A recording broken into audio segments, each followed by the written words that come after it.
The Joker apparently does not like working class EDM. But I do. Hello, everybody. Happy Thursday. Welcome to Creative Chaos. For anybody that does not know what this show is about, it is about shining a spotlight on fascinating people creating fantastic things outside the mainstream stream. And I've got a great guest for you tonight, but you're gonna have to wade through a little bit of Flip City Magazine bullshit first. So I'd like to give a super special thank you, shout out, and much love to Chill Kid. I've got a Chill Kid sweatshirt on. Check this out. Oh, my lower body. Look, the dude has like um vaccinations in his back. I forget what it says on the bottom. Completely safe. So you're completely safe to listen to Chill Kid at the beginning of the chat if you wanted to scroll back and listen to more Kid, working class EDM, or no, I'm sorry, working class retro wave. You can do that on his YouTube. Also, his link is down in the description. I do love opening our show with independent music from smaller creators. I did a kind of a no because Instagram was feeding me a bunch of music and I was really liking a lot of it. So I was just kind of picking and choosing, like, oh, I'm going to play this, I'm going to play that. And we've started getting struck by YouTube for it. So we're I know, like, my mods and stuff had said, keep the music, keep the music. We might start opening the show in a different way, or I'm going to go back to my really original plan. It's just a lot harder to do, to find those really small indies and get like the thumbs up directly from them, like Chill Kid. He's been played on Creative Chaos at least two other times. So there was a third one tonight. I had to play him because we did the whole barter system and he sent me this cool sweatshirt and I sent him some Flip City magazines that I hope he has enjoyed. And he says, you're the best. I know. I I try at least. All right.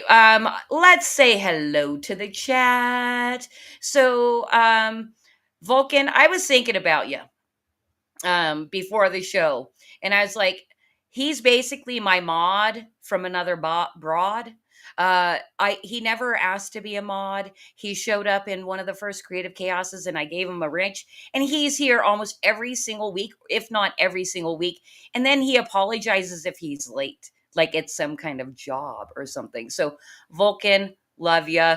Thank you so much for always being here every single week. Josh Perry checking in. Chris Maycock with the hi, folks. I don't think I've ever seen your username. Maybe you're coming over from knowing our guest tonight, Patty.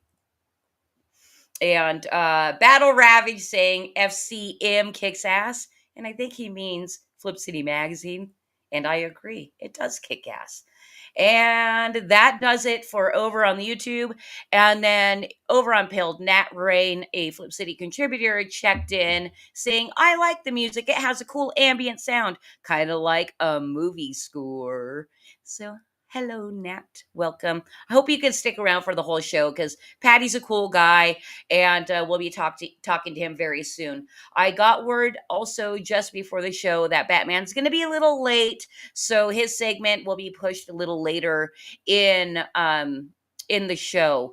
And you guys, so I'm going to take over for Batman saying, if you're here and you're already liking what you're seeing and kind of like the concept of the show, if you could like, share, and subscribe, that'd be awesome. Sharing, especially. I post all the time over on the YouTube.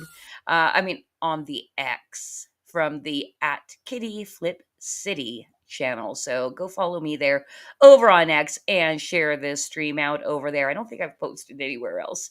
All right, so that does it for that. And of course, Creative Chaos would not happen without Flip City Magazine. I would not be streaming and talking to a bunch of awesome independent creators if it was not for Flip City Magazine. This is our latest cover. It is for volume 23. I have it up for sale right now at flipcitymag.com, but I'm not really going to push sales tonight. I wanted to talk about our Flip City is Madness collaboration because that is almost closing out, and I want to give you guys a little bit of details, especially for any illustrators out there that might be interested in winning a full, not a full, I was going to say a full quarter page ad. That doesn't make any sense. It's a quarter page ad.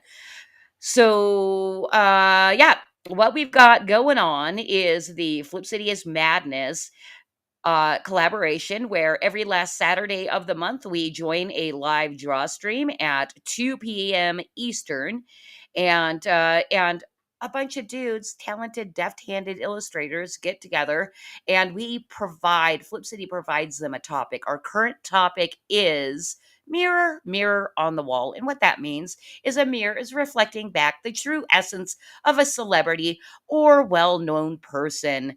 The thing is to be as funny and kind of harsh or weird or gross as possible. And what we do is we gather the illustrations after the contest is closed, and we post a public poll that everybody can vote in. And I'm, you know what? I'm not gonna give you that link. I have all the details of how you can submit to the contest, or even join us this Saturday and live draw at this link, that YouTube link. You can check out all the details about the contest, and voting will open next week. I think I'm opening it on Monday of next week. So I will be reminding you on Creative Chaos next week to go vote, and we'll give you a link next week to go vote. So if you have any questions or thoughts or don't know how to do it but are interested in doing it, go check out that YouTube link. And I've just got to drop that in the pilled chat as well. Which, did I close it out? Nope. Here we go. All right, so that's what we've got going on, and I'm excited to get maybe a couple more submissions before the deadline, which will be this Saturday. We might push it to Sunday. Anyway, let's get on to our guest, because it's not all about me, even though I always turn everything back to being all about me. Patty will know. So he streams, he writes and paints and draws while ranting about tabletop games. But one thing I'm kind of unclear about is whether Sir Patrick Quinn Esquire, aka Patty's Parlor Games, I'm not sure if he actually makes games, but we're going to find out right now. Let's bring Patty in.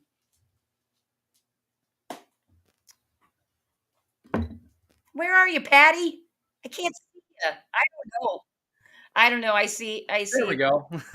Hello. Hello.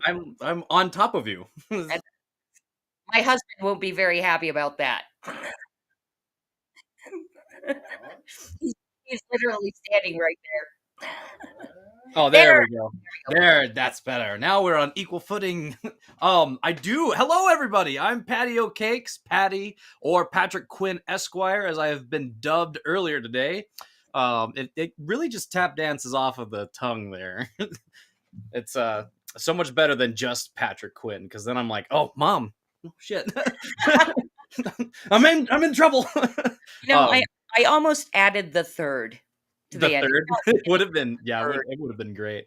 So yes, I am Patty of the Parlor of Patty Parlor's Games, and I do make games. As a matter of fact, this one right here is Mutants. It is a D10 skirmish game for people out there who are into stuff like Frostgrave, Necromunda, Mordheim.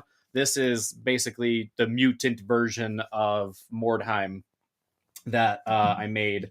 I also make a bunch of adventure modules for tabletop role playing games like Shadow Dark or Horde Wars. So I do write a bunch of those, and I am also like neck deep in commission work for a bunch of my friends who were having troubles finding an artist to work with, because that's the landscape we have to navigate these days. Yeah, well, congratulations on getting neck deep in commissions. I mean, what artist does not like that?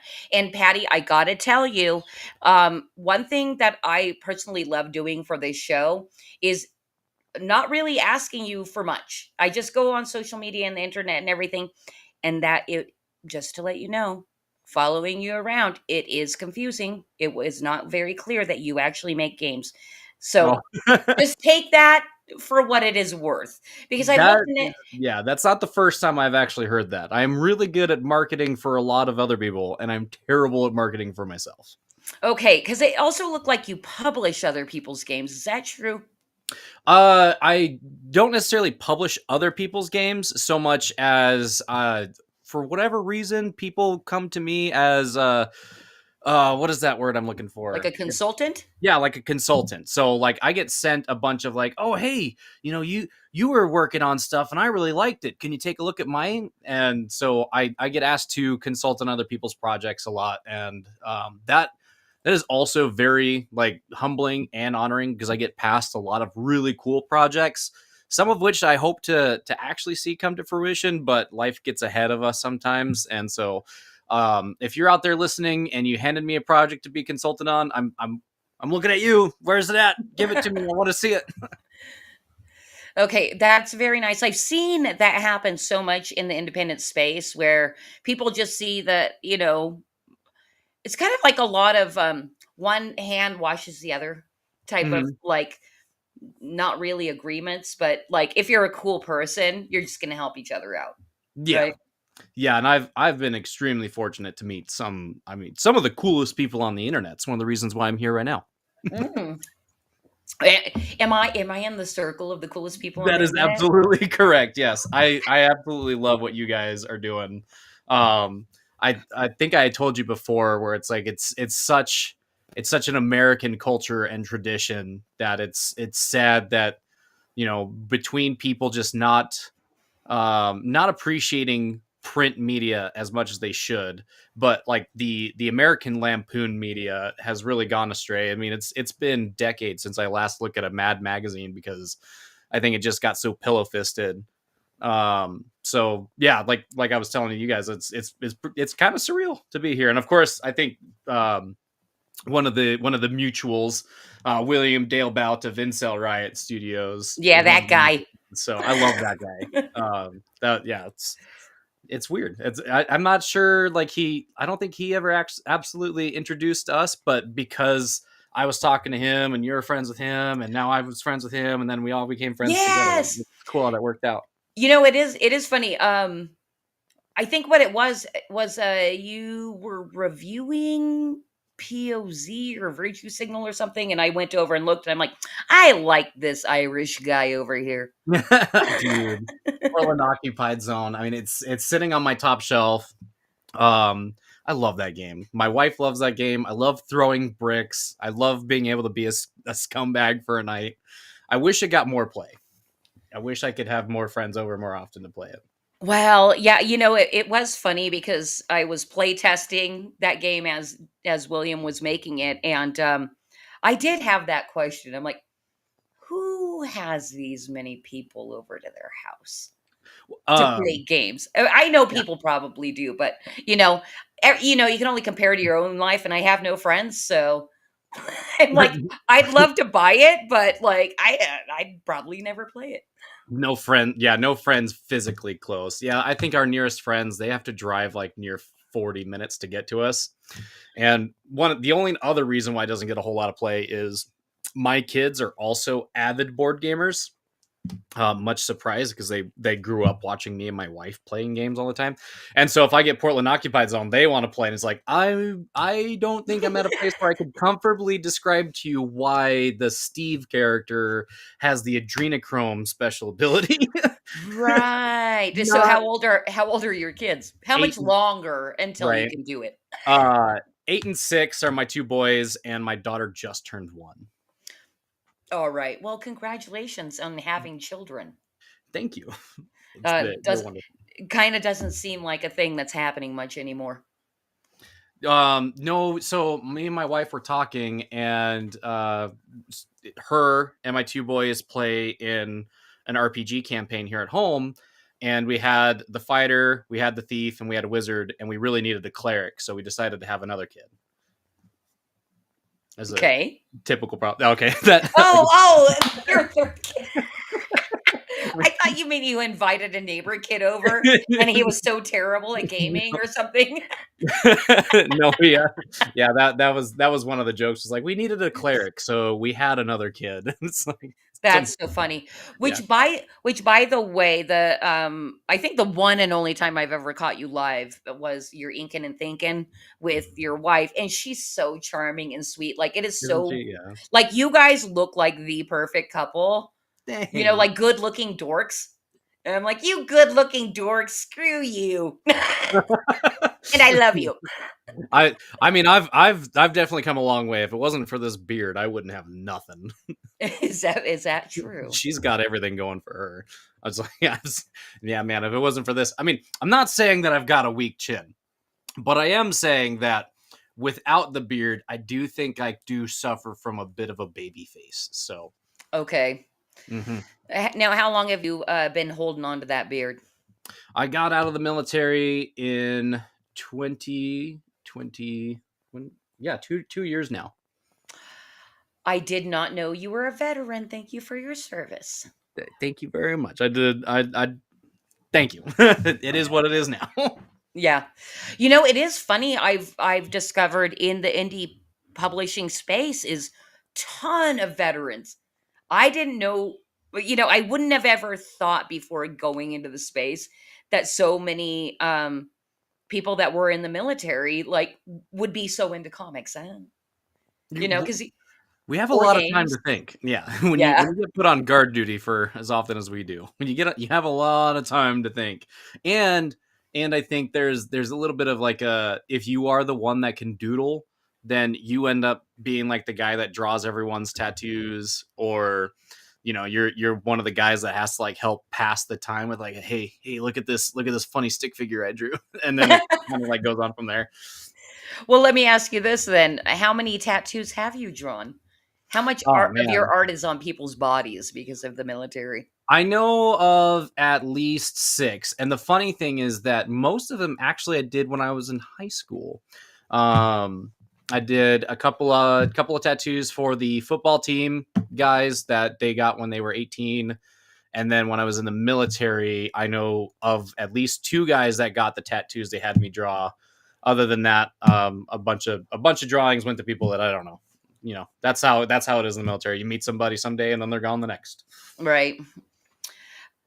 Well, very good. Well, so how many games have you published to date? Uh, One. I've published one game. I've got, and it's funny because the game that I published is more or less all of the spam rules that didn't work from two other games. So I've been working on um, and I'm not necessarily trying to build the hype here. It's just that I didn't really know what I was doing at first, and I didn't realize that there was a method to the madness, really. But I've been working on my own tabletop role playing game system for a really long time. Eventually, when my boys were like old enough to not eat the dice as soon as they got their hands on it, we started using dice and dice games to help them like understand numbers and critical thinking and reading. So we did a lot of puzzles insofar as like, okay, we'll roll the die, and if you can tell me what number it is you're looking at, that's your success. But Okay, anyway, cool. uh, that kind of reinvigorated that, and all of the rules that didn't work for that game. And then I started writing another game like tangentially that they were supposed to be kind of linked together, where it's like, okay, well, there's the war game and then there's the role playing game, and they were supposed to use more or less the same rules. But as the projects evolved, I didn't want to do that anymore. But every time I wrote something that didn't work for one, I would copy it down on another notebook, and eventually I started writing on the computer. So that was much more convenient. And all the rules that didn't work for both the games ended up in this one document. And I was looking at it, I was like, oh my God, this might actually work. And so the first game that I ever actually wrote was a game that was made from the stuff that didn't work for the other two. And the other two are still languishing in a PDF file that I've just been typing away at. And I will be doing some. I'll finally getting back to testing those games here, hopefully by the end of May. Okay, very nice. And so you've done one game, but you said you do modules for other games. See, that's the thing. I'm not really a gamer, so like the culture is insanely intense. I'm like, wow, these Right. people have a lot of time. And Um, yeah. So it was really funny. I've been playing Dungeons and Dragons since I was about 8. Is when my papa introduced it to me with Advanced Dungeons and Dragons. It was immediately just mystified with it. For a very long time, I had been a dungeon master, right? So I'd been running these games and what some people would call like DM purgatory.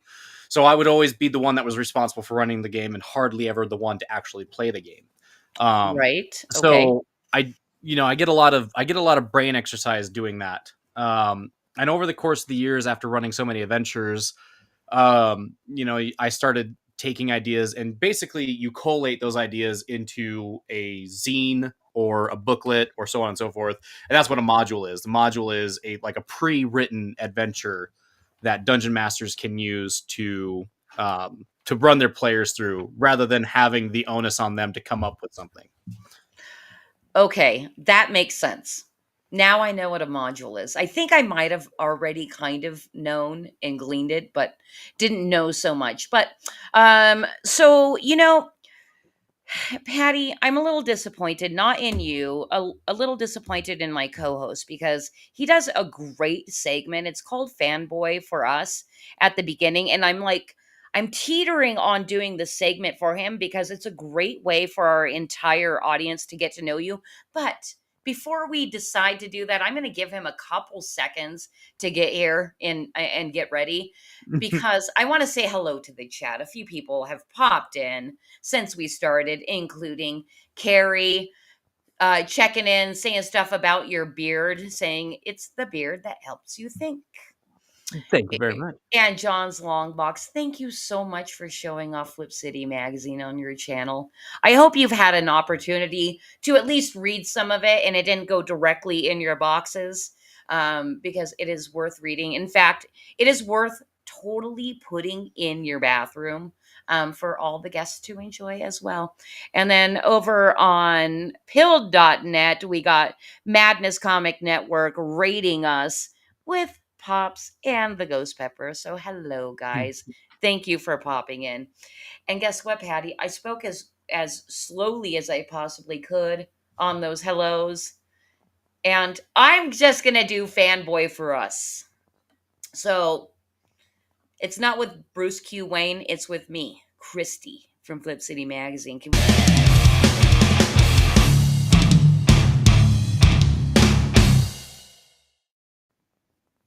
I don't have notes on it. It's not my segment.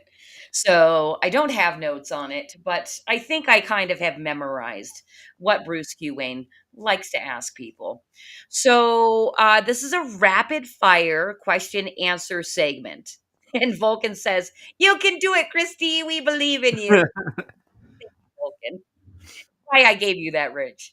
Um, so Okay, first question. Oh, it's rapid fire. So really top of brain, like whatever pops in your head. You I'm just terrible at these, especially if they're like, "What's your favorite?" I'm like, "Oh man, Yes! It's basically all what's your favorite? oh, this is the most challenging thing I've done today," and I dug trenches all day. Okay, here we go. Oh Lord. Okay. Well, relax, don't get tense, loosen up. All right. What Okay, the first question is your favorite character from anything. Movies, books, games. Oh, Charles Ingalls from Little House on the Prairie. Do you like how he had his shirt off all the time? That's not why I watched it, but but I think Charles was a great man. If we had more Charles Ingalls in the world, we'd have a whole lot less problems. You know, now was it Michael Landon that did a lot of the rewriting for the television show? I believe so. Yeah, Michael Landon had a big part of it, to include like I think him. I think he had a big hand in building the set as well, like the actual Like town. carpentry? Yeah, and then I think they tore it down, which is really sad. Like that would have been a great place to like keep up and go visit. No, they didn't. They It's blew still it up. up. Oh, No, they blew. they Yeah, blew yeah. Well, yeah, they blew it up. Yeah. they blew it up for Little House on the Prairie, and I don't know if this is an official. Okay, so we're actually kind of Little House on the Prairie junkies in my house. Like, I know it way too well. No, Like, nice. kind of to the point of like obsession because I love Little House on the Prairie. But me and my husband were discussing the episode where they blow the town up because I think somebody wanted to buy it or something like that. Anyway, Scott, my husband, told me Michael Landon blew it up because he didn't want Hollywood to have access to it in any way because he fucking hated Hollywood. Now, I don't know if that was something that he actually read or he just assumed it from who Michael Landon was, you know? He wouldn't have been wrong. I mean, man, so I know that Michael Landon was a very beloved person, and I wish I would have gotten into Little House on the Prairie when I was younger. It wasn't until I, Kitty and I were married and we had children, and she was like, "Have you ever watched Little House on the Prairie?" I'm like, "Isn't that like a girl's doll show or whatever?" And then I watched the first episode. I'm like, "Okay." And then we bought like the DVD box set. So I can't believe so you never seen it until your wife made you. that's right. That's pretty cool. And Vulcan Lives says one of the best answers we've ever had on Fanboy. Nice. So that's pretty great. And you know what? I'm going off script here because I think this is a good question. What is your very first fandom, like experience of fandom in your entire life? Oh shoot. Yeah, that would probably be the Batman animated series. I didn't have a whole lot of TV. So we didn't have cable, but we did have video games. So I'm trying to decide if it was like when I could watch the Saturday morning cartoons, but I do. You know what? No, I'm amending my answer. It was definitely Legend of Zelda because I remember being a huge fanboy, and it was one of those things where I don't actually like these days. I don't draw a lot of intellectual property characters, so like I don't draw Goku and I don't draw Batman as much as I love those. Um, but when I was younger, I used to draw Link all the time. And as a matter of fact, I took like a paper towel roll holder, and I remember coloring it to look like the scabbard for the Master Sword.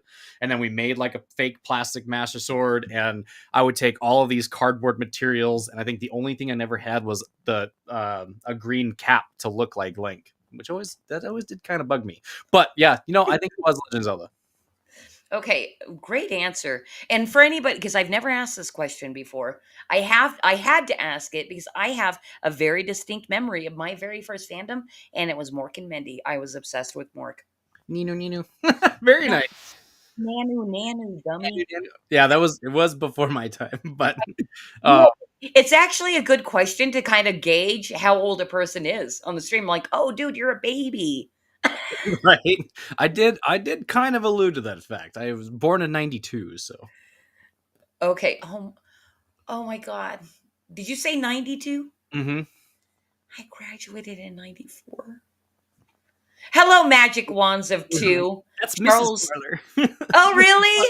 My executive producer is in chat. Oh, hello, Mrs. Parlor. I don't know if you were watching earlier, but you're freaking adorable, and you two are great together. Um, so yeah, I super appreciate you. And Charles was never my first crush. Corey, you know who was? Corey Hmm. Haim. Corey Haim from in Goonies. Like I've No. always liked nerds. Like I'm like, oh, look at him and his cute inhaler. Anyway, all right, back to fanboy for us. Otherwise, we're gonna get way too gay and feminine over here. Um, or just feminine. It doesn't have to be gay. All right. So, what is your favorite food? Macaroni and cheese. All right, and your favorite drink? It does not have to be alcoholic. Um, I've been a big fan of these Jocko Go. It's Jocko Willink's energy drink, but I didn't say that because Mrs. Partler will be upset if I'm buying energy drinks. It's definitely got to be my wife's tea. Yep, that's my final answer. Good boy. um, all right, and then your favorite character from any genre, anything. Mm. All right, then the next one is probably going to be Hercules from Hercules: The Legendary Journeys. All right. Hey, Vulcan. Also, if I've missed anything, you can let me know. But I feel like, oh no, no, this is my favorite one. Your favorite band. Oh, dude, I got asked this question just the other day by sophomore John over on Rumble, and my jam has been Gunship. Have you heard Gunship? No. They do synthwave, and they do a lot of work with. Um, oh man, why can't I think of his name? He's a saxophone player. He was the saxophone player in Lost Boys. Lost Boys is a band? No, Never heard do you of it. remember the scene in the Lost Boys with where they're on the where they're like on the amusement mile, and then there's like the buffed out saxophone player, and there's like I fire going on.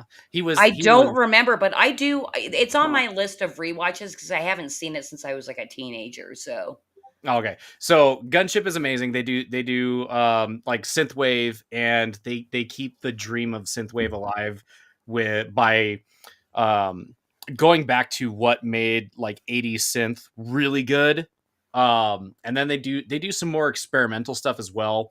Like they've worked with John Carpenter on a couple of songs called Tech Noir, and Tech Noir 1 and Tech Noir 2. It was funny. So they came out with this new album called Unicorn, and right before they came out with it, they did like this fan user or like this fan submission thing where they're like, well, we want this next album to be about like hope and the future and this and that, and we want you to send us pictures of like your handwritten notes. And when I found out about Gunship, they had literally the day I found out about Gunship, they had stopped taking submissions for like call-in voicemails for one of their songs. And okay. when they did this one, I wasn't gonna miss it, so I handwritten my note and sent it in. And I swear to you, like the stuff that I wrote to them, if I could find the picture, I can't. But I sent it off to them, and John Carpenter does like an opening soliloquy for this song. And in Tech Noir 1, it's like it's very dour. It's like, the world is falling apart, the bombs begin to fall, and I'm rushing home to meet my love. Please remember me. And then like the song plays. Well, then there's Tech Noir 2, and he's like, the world isn't over. The future is ours. My son, the gift of survival is yours. Please, may you never. And it's longer than that. I highly recommend to look at this one. But it was like exactly what I wrote to them about like hope and having children and what it means to do that. And yeah, that whole album, Gunship Unicorn, is like it start to finish is one of the best albums ever written. Okay. Never heard of them. Are they big? No, they're not super Okay. big. Okay. Good to know. So you like a smaller band is one of your Yeah. favorite bands. The And other wife here is questioning that you didn't say pizza. oh. He wanted to be original. Everybody says pizza. Everyone says pizza. And that's funny because I do they're Friday nights at our house is pizza night, and Mrs. Parler makes homemade sourdough pizza. And so, yeah, on Friday nights, I'm like, yeah, the P in Patty stands for pizza. Mac and cheese is like a comfort food. Okay. Well, It was one of those pizza ones where, yeah, pizza is kind of as well. yeah. So it's just because we're on the pizza topic, and you guys home make your pizza, which we do as well, and we love it. Um, what kind of toppings do you guys put on it, and do you make it separate, like yourself a separate pizza from the kids? No, we do the best we can to make sure the kids eat what we eat because I'm already a picky eater enough. Like I don't need to raise more picky eaters. Okay, Um, so you're not putting like artichoke hearts on it and stuff oh like no, we definitely will. We that. definitely would Oh, put our well, chokers. that's not that picky. Um, Yeah, it's really funny. Like it's something about mushrooms. I will not. I want to love to eat mushrooms because like the health benefits, but I cannot stand the taste or like the consistency of mushroom. No, The it texture. That's my daughter. makes me want to retch every time. It reminds me of my great grandmother Dodie, who would try to like shove food into my mouth, and yeah, like it just reminds me of like my great grandmother's like finger, like. Anyway, no, I mean, so oftentimes our pizza is pretty basic. We just do classic pepperoni, and we've done like cheese stuffed crust, but like this last one, I did like the barbecue sauce with like breaded chicken and extra cheese, and then like really crispy bacon. Oh, that Ooh. was such a good pizza. Oh, I'm such a freaking dork. The last pizza I literally made was a barbecue chicken pizza, and I didn't put bacon on it. Oh, Tell dude, me. And I got have to. bacon. You have to. It's obligatory. Obligatory. I'm surprised the cops didn't come to your house and tell you no.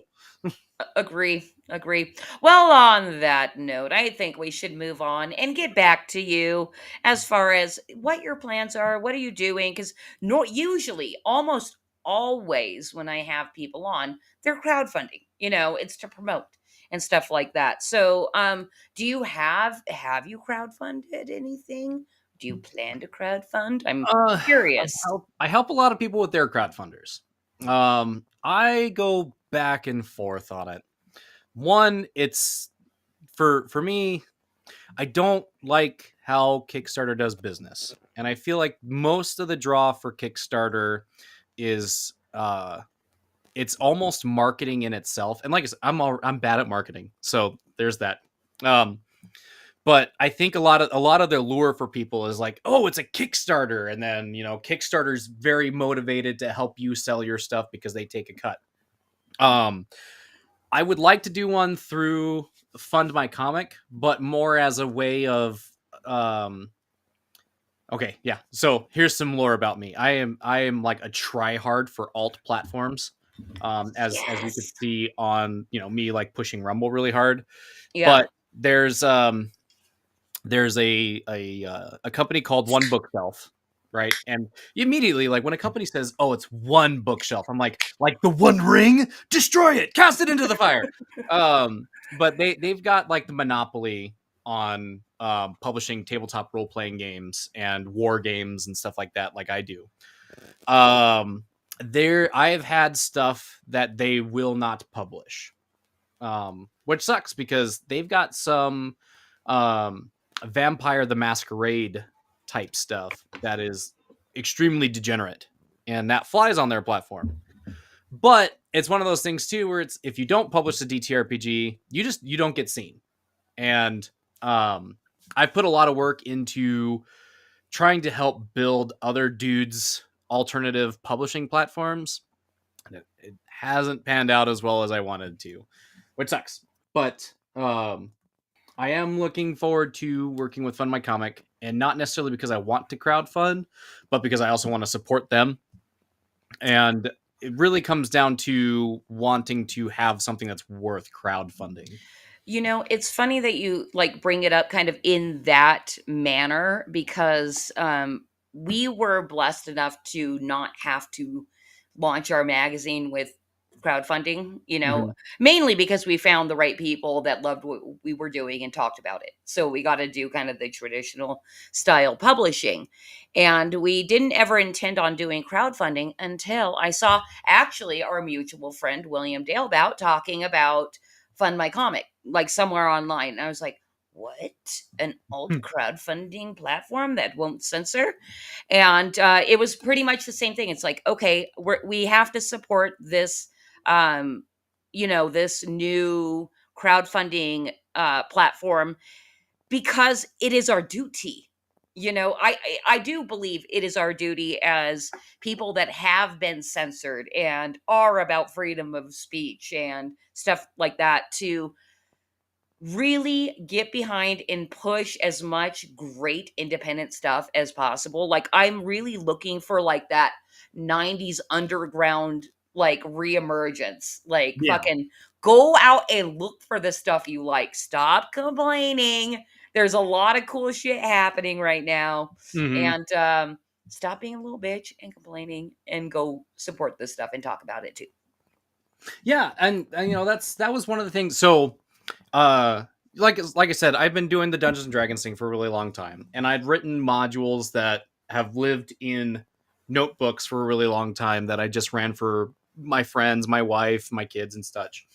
And I was just trolling around Facebook, and I was drawing, and I was talking to my wife because I really wanted to do a web comic that was about a character called Susie Q, but I don't really have the time to I don't really have the time to devote to constant releases, right? And so before I do anything, I do like a whole bunch of research, and I was looking at like some of the platforms like I don't know, Webtoon or whatever, and it's like, oh yeah, if you don't plan on consistently releasing, your comic's gonna go nowhere. Where you going? Nowhere. That's right. So I decided, yeah, that's not gonna work out. That's not gonna work out for me because I'm always busy. But when it came to like the tabletop stuff, it's like, man, I've got like this treasure trove of ideas that, I was going to turn into comics, but now instead of turning them into comics, I'm just going to turn them into what they are, modules to play for games like Dungeons and Dragons. Not exactly Dungeons and Dragons. More on that at noon. But uh yeah, so I wanted to make those, and I was trolling around on Facebook, and my wife and I were like streaming on Facebook to my mom and a couple of our local friends for a year. And we didn't get very far, and I found out about this guy that goes by the name of Venger Satanus, and he created this game called Advanced Crimson Dragon Slayer and Chult. And of course, I heard about him because he was lamenting the fact that he got kicked off of that drive through RPG website that I was talking about earlier, because he came out with a game called, uh, or he came out with a module called The Good Samaritan, and it was like an anti abortion module. And yeah, so like in that adventure, you go out as a party, and like there's like baby sacrifices going on, and you can go and stop them. And he got mass complained about, so they got pulled off the platform. And I was like, you know what? I'm tired of playing Dungeons and Dragons and being told by Wizards of the Coast and Hasbro that I'm bad because I'm white and I'm straight. And that was a lot of the reason why I stepped away from like my favorite game of all time was Dungeons and Dragons, and started playing other games because I didn't feel like I was appreciated by the company that I had been giving a lot of my money to for a good majority of my life. So then I found this guy, and I was like, there's more guys out here. There's more conservative dudes like me that are trying to make their way in the world and trying to make an alternative, and everyone is against them. So I'm going to go online, and I'm going to do the best I can, because I don't want to be an influencer. I want to be a good influence. That was one of the reasons why streaming with Kitty was really important to me, was I wanted to show people like, look, you can have a healthy husband and wife relationship with kids and be a gamer. You don't have to play like degenerate Yeah. degenerate games and stuff. Unless it's And POZ. right. Totally different idea though. But I wanted to be a good influence, and I wanted to, like you were saying, like go and find the good stuff and go and support the people who were making it, that were basically swimming upstream their entire journey. And that's why I really pushed, because I was losing a lot of steam on the Facebook thing because I was going nowhere. And then Musk bought Twitter, and I got onto Twitter, and then I met a lot of really cool people. And yeah, that really kind of brings us to today, where I'm streaming on Rumble. We're talking about indie games. It's like every Sunday night I'm playing an indie game by somebody on the internet who just put it out there. Me and my brother have a really great time. I die all the time because as long as I've been playing these games, I suck at them horribly. Okay. Okay, well that's so you can still have fun when you suck. Oh yeah. Well, Because that's some my people barrier. more than That's others. my barrier of entry. Like I'm okay sucking. Like I just don't want other people to not play games with me or be upset that I'm there because I'm sucking so bad. All right. No, Yeah. I've I've learned to lose graciously, and I think my wife actually taught me that, because she is extremely good at these games, like incredibly good at board games. Okay, very good. You know, the one game that I'm very good at for whatever reason is Monopoly Go. I Oh, don't know really? why. Yeah. I've like kicked my husband and daughter's ass multiple times. And I'm so proud of it. Hey, just real quick, I just wanted to check in with the chat again.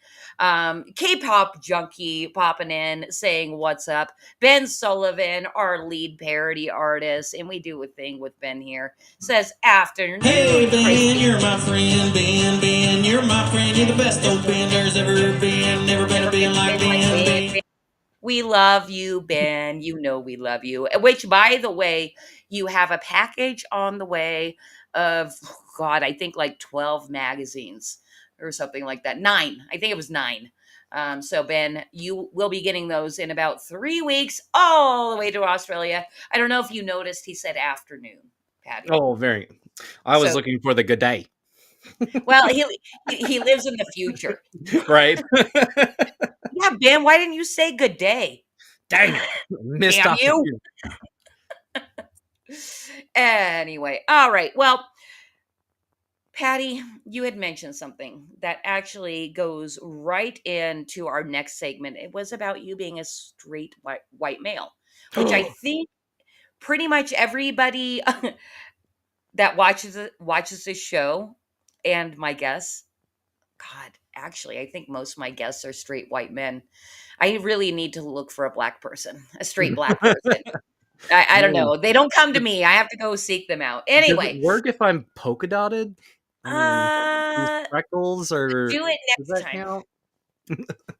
Well, you don't have high def camera enough for that. Oh, A- okay, fair enough. anyway, it kind of segues into our segment, our first segment actually beyond fanboy for us. How does this show work again? Basically, Patty, it's called mansplain. I'm giving you a platform to actually speak. Okay, and I actually Let me explain. You see, mansplaining is not a negative thing. It's just that we as men have a biological urge to help propel the human race further, using our male wisdom and expertise. Do I man spread while I mansplain? ooh, I like it. Anyway, I I love having gaming people on here. It's almost always comic book people, but you are actually, I think, officially our third gaming person here because I have so many questions about being a dungeon master. We spoke on it briefly, and Ghost Pepper said, "Is my straight white male showing?" Indeed, you cannot hide it, sir. Um, anyway, being a dungeon master, because you've talked about kind of being stuck in the role, and also from what I understand, you need to be actually kind of a good writer and a very imaginative person being a dungeon master. So if you can just kind of give me 5-minute breakdown and talking about being a dungeon master, I'd love to hear it. Well, Kitty, you see, it all goes down to reading. The power of the written word. No, so yes, that dungeon mastering is 100% being able to read information and then regurgitate that information back. It's really interesting where the culture is insofar as where the leading game of the market, Dungeons and Dragons, has taken their game. The rules don't matter, they say. Just do what you want. And there's something about that lack of discipline that I think has gotten us to the point where we now have. Are you familiar with the concept of X cards and Session Zero? I, So you're saying that to the chat, obviously. lines and veils. So the culture of RPGs these days, we used to do like sword and sorcery stuff, like there was blood and guts. It was like playing through a Robert E. Howard novel, with Conan and Red Sonja, like chopping people's heads off and like blood spilling into the streets. And, there was some really like conniving things that a DM could do. But as time has gone on and more television shows have released these Dungeons and Dragons themed episodes, more people have come in, which is kind of cool. And then like Stranger Things happened, but they've dumbed down the game. So they sell you these textbook or college textbook size rules guidelines, and then they tell you that none of this really matters. You should do what feels good, except for when what you do, what feels good to you, triggers somebody, and then you stop. That's what the general idea. That's what Wizards of the Coast is trying to sell you as what a DM is these days. But I like to harken back to when Gary Gygax and Dave Arneson had wrote this stuff, and it's really about simulating combat and like growth, conquering stuff. There's an extremely educated feller that goes by the name of Alexander McCrease, and he writes a game system called Adventure Conquer King System, and it simulates hardcore combat and takes the players through a journey of being an adventurer to being a conqueror to being a king and running a kingdom and then subsuming other kingdoms. Okay. Being a dungeon master doesn't necessarily have much to do with being like a thespian, and being able to put I on think it voice. probably helps, though, doesn't it, to it, run a it good game? Yeah. I think it can run a more entertaining game depending on who you're playing with. I have played with some I've played with some stiffs before that really like it when everything is put into like the third person and is kind of just delivered without the emotion. But of course, with my wife and kids, I do all the silly voices and stuff. I think instead of stiff, just like replace that with an autist, right? Oh, not You know, autism warrior. it's like, no, you don't do it that way.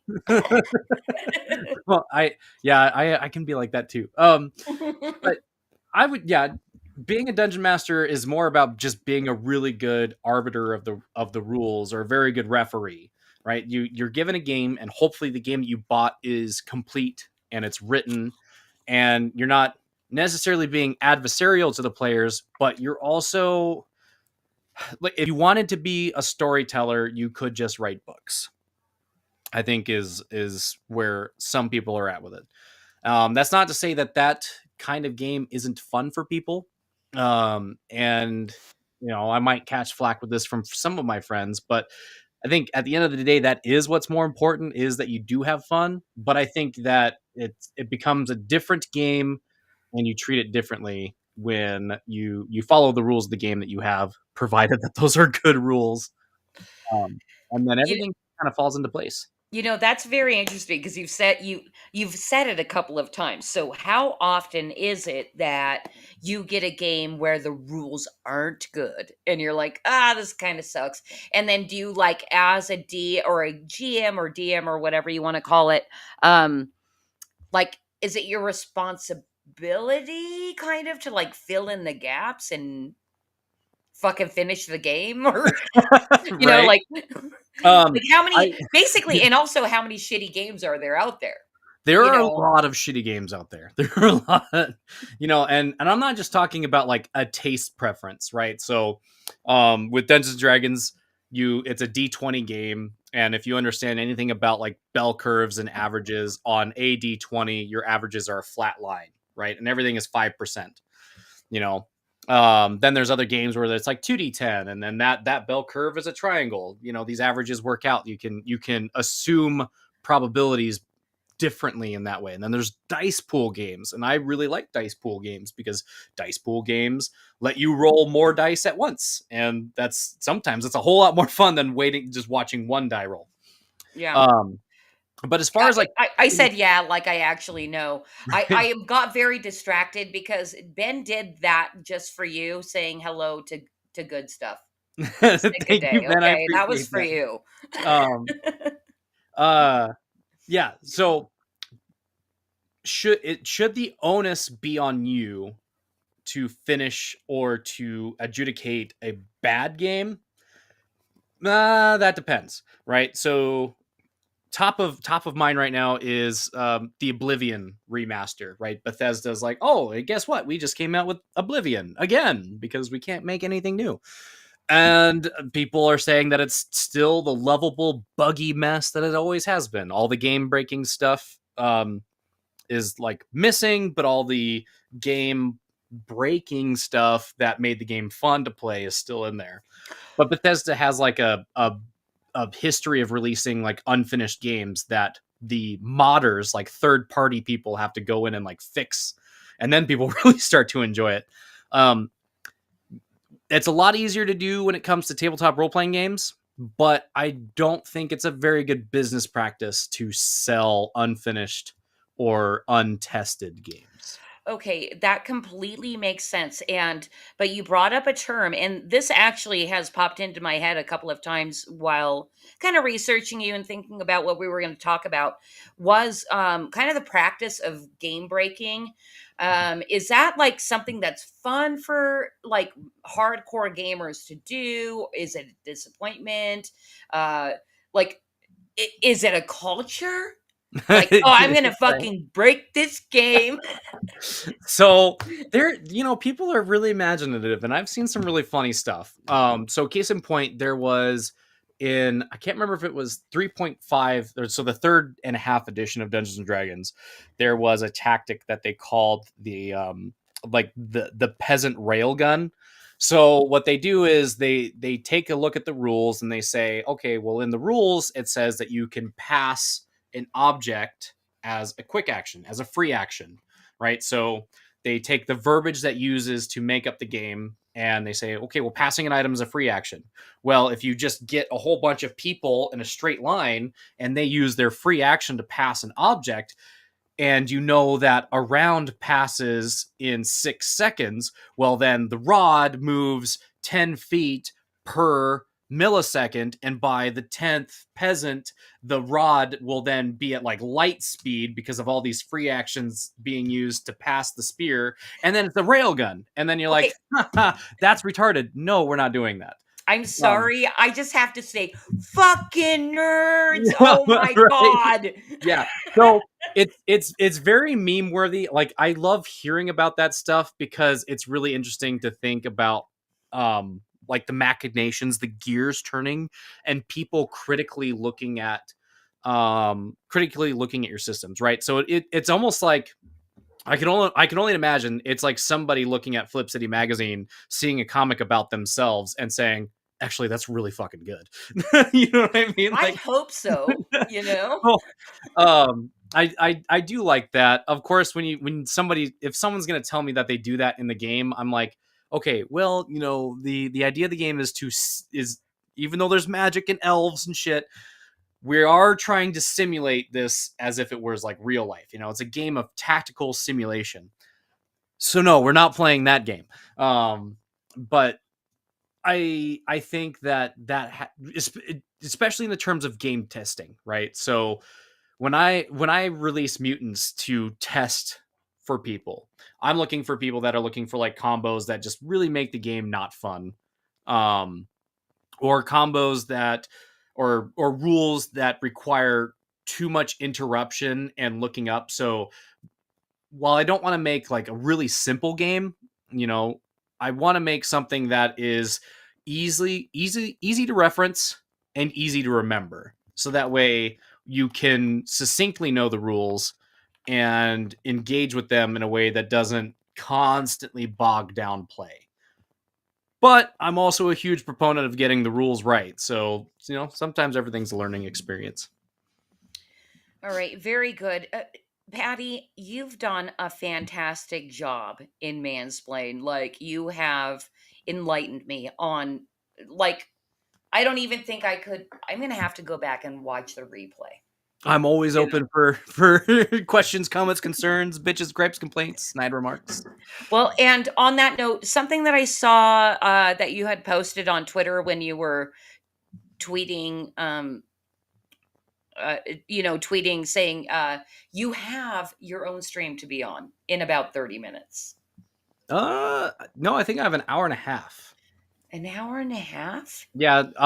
Sometimes I start early because my guests are on Eastern time zone, but normally, especially if it's like just me, I start at 8:30 Pacific. Well, you know what? On that note, then we're officially out of mansplain. Actually, no, you can kind of mansplain to me about what you're doing streaming. Like, why did you start, and what do you do on your channel? And right? the audience as well, of course. I draw. Yeah, so inking and thinking is me drawing and a stream of consciousness. Sometimes I have guests who want to come on and talk about their games, and we'll think about their games. Tonight we'll be inking and thinking some cheese monsters, and we'll be thinking about tariffs, because there was a really great article written by this High Noon guy that talks about why these board game company people are like really spinning people's wheels about, my tariffs are closing down my company. And I'm like, something's really fishy here. And this guy wrote a really great article and like presented receipts. So we're going to be thinking about that. And we're going to be thinking about, there's a website called Nexus Mods, and they are known for, so going back to like the Oblivion thing. Oblivion way back when came out, when you do your character creation, there's male and female. The Oblivion remaster comes out, you do your character creation, and it's body type A, body type B. I'm like, whatever. That doesn't necessarily bother me so much, but I understand, you never give a commie an inch, because if you give a commie an inch, they'll take everyone's inch to make a mile. And I'm sure you've got 7 inches, sir. No. Yeah, I've got a 7-inch pencil right here. I'm sorry, just talking about inches, I had to say it. Right. There's actually a really good inside joke between Kitty and I about that. But so Nexus Mod, right? They're known for let's see, Baldur's Gate 3 came out, and there was like some weird characters in there, and there was a mod that somebody released that was like, we make these characters less weird. And then Nexus Mods was like, we don't like that, we're gonna ban that mod. And then there was a mod for like the Spider-Man game where there was like all of the rainbow flags, and this guy modded it so that way all the rainbow flags would be American flags. And Nexus Mod said, ban that mod, that's not allowed to be here. Well, the Oblivion remake came out, and this website that is like, it's kind of like Drive Through RPG or Kickstarter, where they've got like the monopoly on that market. Somebody releases a simple mod that just changes body type A, body type B back to male and female like it was in the original. And I think it was 30 minutes they banned the mod.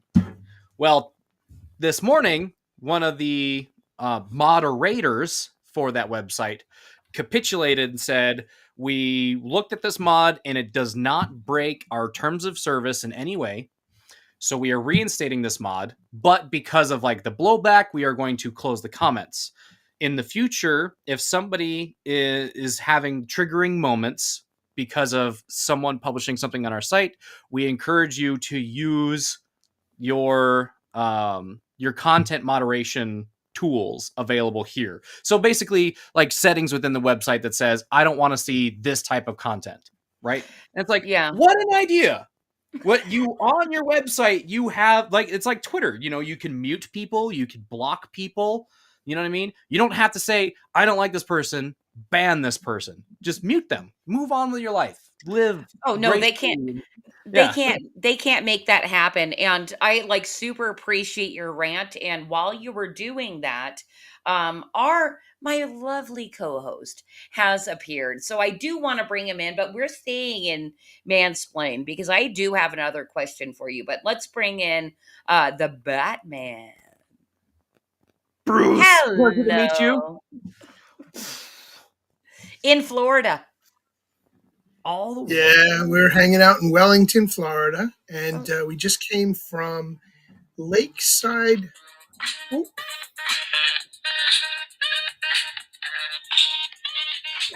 Oh. One second, I'm sorry, that's an emergency call. Okay, Excuse me. we'll see. Get that fucker off the stage. Pleasure to meet you. Sorry, I gotta go. Dang it.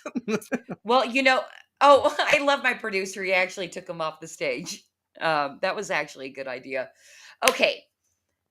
I'm just loving mansplain so much tonight because, like I said, I rarely have gamers, but like I I'm like kind of an analytical person, especially on social media. Like I just kind of like to know cultures and stuff like that. So I don't engage a ton, but I look and I'm like, what's going on over here? Why are these people like this? Blah, blah, blah. So I know about Gamergate, right? I know it Mhm. kind of, but not really. Can you've been in the space for like since you were a baby, basically. Explain, mansplain Gamergate, Oh please. man. So Gamergate's a fun one to mansplain because women are the reason why Gamergate. Ah, yes. I don't know all of the details. I wasn't there, and how tabletop role playing games were affected. See, it's really interesting because the tabletop gaming industry is very much embedded in our culture since its inception. Way back when like Orson Welles and his friends wrote Little Wars. And then there was like Chainmail, and then Dungeons and Dragons, and then Advanced Dungeons and Dragons, and then like every TV show has a Dungeons and Dragons. Like Bluey has a Dungeons and Dragons episode. Um, but it's very insulated from the ire of culture warriors. Gamergate was the product of he said, she said, and like the proto hashtag believe all women. Mm. Or better And the known as, pound me too? yeah, pound me too. That's right. Mhm. That's exactly where I was going to. Eventually pound me too. And without knowing of it at the time, basically somebody who liked to invent walking simulators and doing TED Talks basically said that gamers are a bunch of misogynistic assholes who like to use faggot as like the peppering into every sentence they say, and they suck. But even though we hate those guys, we want to get into their business to encourage a bunch of more people who hate those guys to make their games and then make them feel bad for buying those games. And that's more or less Gamergate. Okay. I actually really, really love that description. But I gotta say, Nat Rain over on Pilled says brass monkey equals emergency.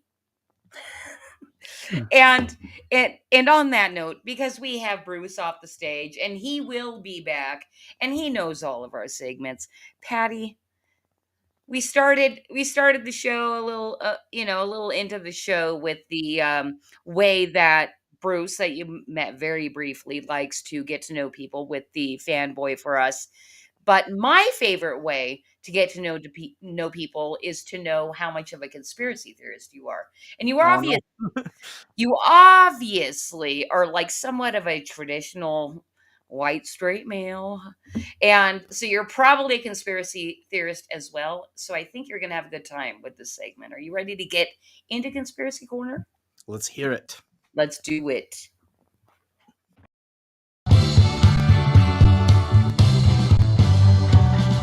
I wanna live with a conspiracy girl. I could be prepping the rest of my life with a conspiracy girl. Those weren't aliens. I Also, love that.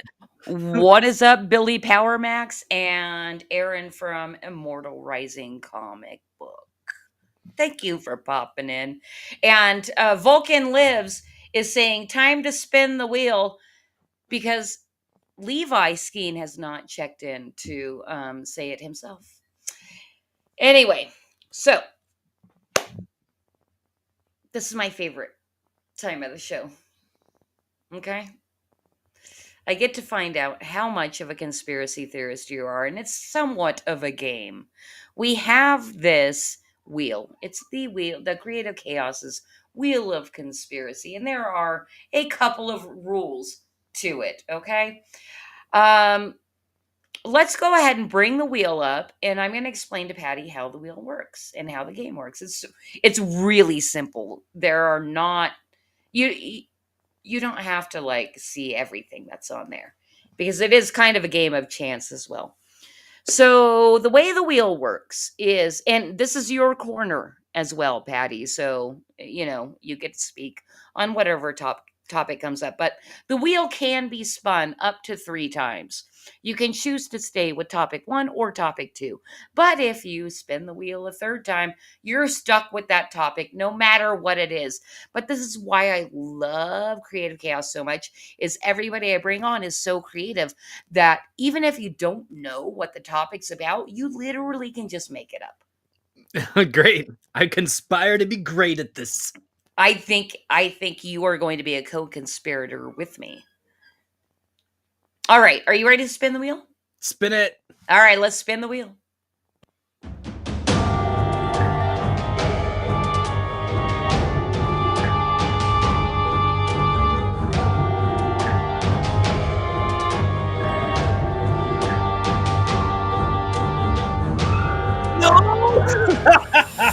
Oh, chemtrails. You know, I'm not sure if we've ever landed on chemtrails. I love it. No, I saw free energy, and as an electrician, that one always gets me. I'm like, come on. Dude, okay. It's so funny because when you said you were digging trenches today, I was like, electrician. Right? So that's good to know. Anyway, do you want to stick with chemtrails, or would you Yes. like to you Let's do? it. It's very relevant to me right now. I don't know if you saw my post. No, I did not. I said Your post. I am 100% ready to declare war on the United Kingdoms for saying, "Oh yeah, let's blot out the sun." I will fucking murder you. I will blot out the sun above your entire island for even mentioning the thought with nuclear weapons. And to all of those people, look, man, Northern Idaho has a problem. It's a really big problem with these cloud seeding people. And I believe we just signed a bill. It's really funny. It's because I doubt she's listening, but my district rep, Heather Scott, right? Congratulations. I basically just doxed where I live. But my district rep is named Heather Scott, and she's one of the coolest people. Like, you're not supposed to idolize politicians, but Heather Scott's awesome. And I remember once upon a time I was talking to somebody because I do a lot of volunteering. And she was like, "Oh yeah, well, I want to run against Heather Scott." I'm like, "You stupid bastard. Why would you want to do that?" Well, nobody should run unopposed. And I was like, "Okay, that's valid. You're right. No one should run unopposed." But she also ran this cannibalism bill. And I'm like, nope. I kind of like that bill. That's actually, and then like the very next day they were talking about Haitians, like, or whatever, eating each other and cannibalizing each other. I'm like, wow, it's almost prophetic. Well, anyway, so Heather Scott was working on a bill with some other senators here in Idaho, and representatives to stop cloud seeding in Idaho. And there are times, and perhaps it's just my inability to recollect, or maybe it is literally something in the air, where I look at my weather app and I'm like, God damn, this is going to be a great weekend to go hiking. And then I work my ass off all week. And then I get to the weekend and the clouds are rolling in. It's starting to rain. And I'm like, that was not on the fucking forecast. My whole weekend is ruined. And I know for damn sure it's those fucking cloud seeders ruining my life. Okay, I'm sorry. I don't know what you were talking about as far as British people and cloud seeding. You don't know? Okay, I don't know how to send it to you. I'll send it to you on Twitter real fast. Yeah. Let me see if I could find the notification. Yeah, I mean, even if you have to do it later, that's fine. But you obviously have a lot to say about this, sir. Yeah. So the funny thing is- Idaho. So Yeah. you're only 1 hour ahead of me. You're Yeah. Oh, is it? you're west of the Rockies. Which, by the way, if you didn't know, there's only 20% of us of the United States population lives west of the Rockies. Very good. I didn't know that. You know, we are incredibly insulated against the dangers of Yellowstone blowing up, considering. Well, I know I am because I'm on the other side of the Rockies. I'm not exactly sure where you are. Maybe you're not as insulated. Oh, I'm in California. I'm in okay. Southern California. Oh, very good. You know, I always my friends always make fun of me because I do have a lot of Eastern time zone guys, and then you were advertising the show in Eastern time zone. Because And that's what you do. and everyone's like, Eastern time zone is God's time. And I'm like, okay. I can't help that. But yeah, so yeah, we're pretty insulated from Yellowstone. So yay us when Yellowstone blows up. You and I will still be here streaming on Flip City. Would we really? When Yellowstone blows up? I thought Yeah, Idaho was because close the to way that I've seen Montana. the maps, they say this Okay. is, and we're way off chemtrails now. But like cloud seeding is the new chemtrails. You know how like it used to be global warming and then it became climate change. Yeah. That's the same thing. Chemtrails is cloud seeding. Cloud seeding is chemtrails. It's just the new word. But that's the thing. It's Yeah, totally not cloud seeding. It is literally dumping chemicals on us and exactly. killing, our ability to like grow outdoor gardens and shit like that. Yeah, Oh no. yeah, It's they're doing it on purpose, and I'm convinced that the reason why it's such a big thing in Idaho is because we're one of the few places where you could still fucking collect rainwater. You know what I mean? Like at the moment a municipality says you can no longer collect rainwater, you need to riot. You need to go, and whoever said that you're not allowed to collect rainwater needs to go and like be put in stocks in the middle of downtown because that's ridiculous. well, do you remember and that's the other thing too. In this day and age of social media and like rage bait, clickbaiting and stuff like that. Do you remember them talking about, the big them talking about registering your chickens? Yes, I do. And it's so funny that you say big them because I do that frequently where it's like they, who's they? They, like Oh, the you know. ominous they, Yes, those the they. they. And then people get it when I say that, but it's almost like was that like Crunk when he's talking about the poison for Cusco? I do that with they. I call them I call them the deletists because all they want to do Deleted. is delete us. Oh, I Ooh, like it. that's very Let's clever. brand Elitist. that. It's spelled elitist with a big capital D in the front of the capital E. All right. Well, hey, so both me and Patty are west of the Rockies, and you're of course very far east over there on the Staten Island, and now in Florida. What are the chemtrails like in both areas? Because I know you spend a lot of time in Florida and you Well, know let's just say New we saw a York. lot of chemtrails coming down through, the Carolinas, Virginia, Georgia, Virginia. There were chemtrails all over the skies everywhere you looked. But New York has quite the many. Now, I'm on Long Island, not Staten Island. So, Long Island, there's airfields all around. You've got the smaller airports, you got the bigger airports. Vulcan lives. What's up, brother? So yeah, it's chemtrails are everywhere. It's happening. It's not going away. Didn't Um, did Trump say he was going to stop them?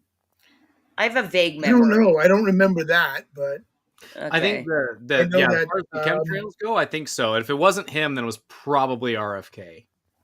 I was going to say. I was going to say it's RFK because the chemtrails are poisoning the food, which is causing us to get sicker. They're putting aluminum oxide in our food. And what's really crazy is they're causing a haze over the United States to such a degree that it's affecting the growth of plants. They're not producing what they used to in fruit wise.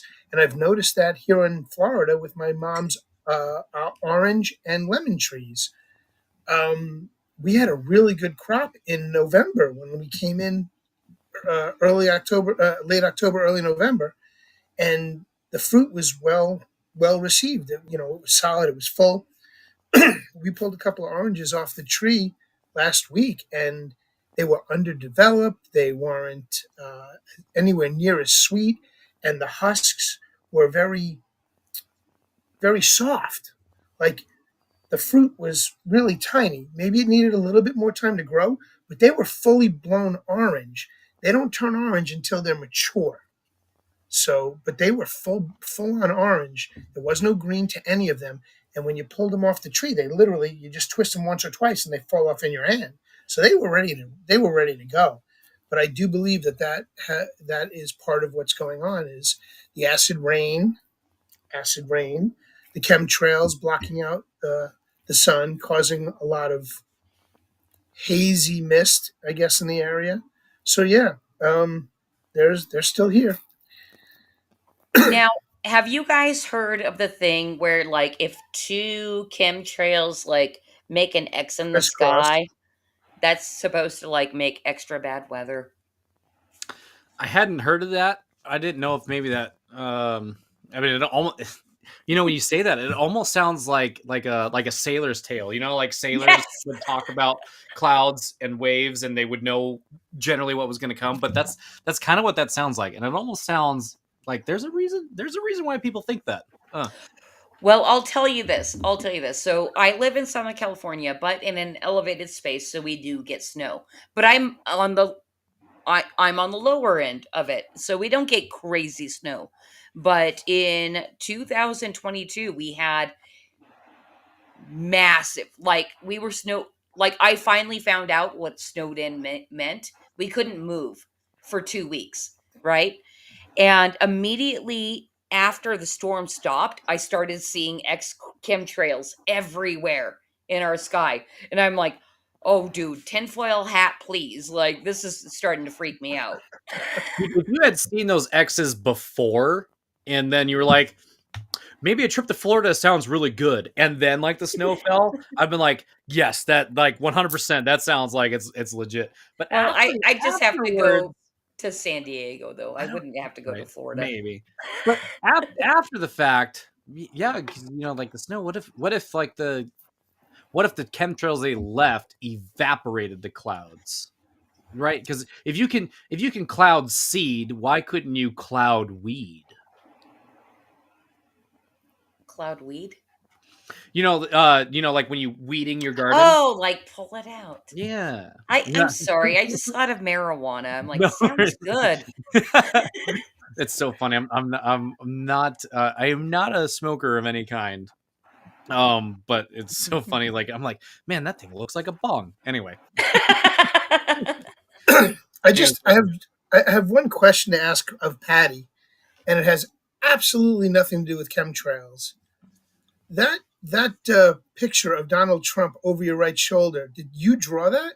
No, William Dalebout did. We've had From him on the show before, Yeah, from way Info back. Riot. Yeah. That's really cool. Yeah, That's a nice piece.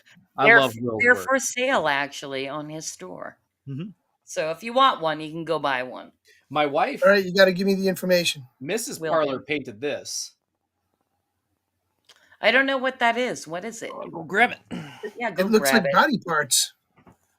It does. I was thinking like somewhat robotic. Ooh. Yeah, Mrs. Parlor is a great artist. That's wild. Yeah, which by the way, you guys, if you I don't know, Patty, if you are is he gonna be able to hear me? I don't know. Yeah, I can hear you. Okay, cool. Is she gonna be on your show tonight? Are you guys No, she is house sitting and farm sitting for her parents out in Montana. So she's going out making sure that the chickens aren't getting eaten by coyotes or hawks. Oh my gosh, just on that note, because I saw that it was very cute. It was a reel of a woman that had caught a hawk that had been killing her chickens and explaining to him why he shouldn't do that. And then released him. Really? Yeah, right. This is a message to all your friends. Yeah, she was woman splaining to him. Right. I'd string him up by his claws and be like, let this be a sign to all of you bastards. Yeah. That's great. Anyway, you guys, I think we all can agree chemtrails suck. Yes. I 100%. don't get that. It's And straight. they are real. It's straight out of a bot. And they would tell you like, oh, you're being crazy. That's just vapors from the engine. And then enough people start asking, and it's like we were saying, it's no longer called chemtrails, it's called cloud seeding. And it's one of those things where it's like, we knew it. We've been telling you this entire fucking time, and you call this crazy. And you look into like the 90s to early 2000s cartoon arts where the cumulus clouds are replaced with jet streams and chemtrails, and you're like, that's part of the normalization. You know what I mean? They're putting it in Yeah. culture, and it's Well, that's what they do with the movies. They use the movies to dumb us down or to dumb our senses down to what they're doing to us. That's called predictive programming. I was trying to remember the term. yeah. Oh, It's I have also to add that karmatic to the wheel. retribution.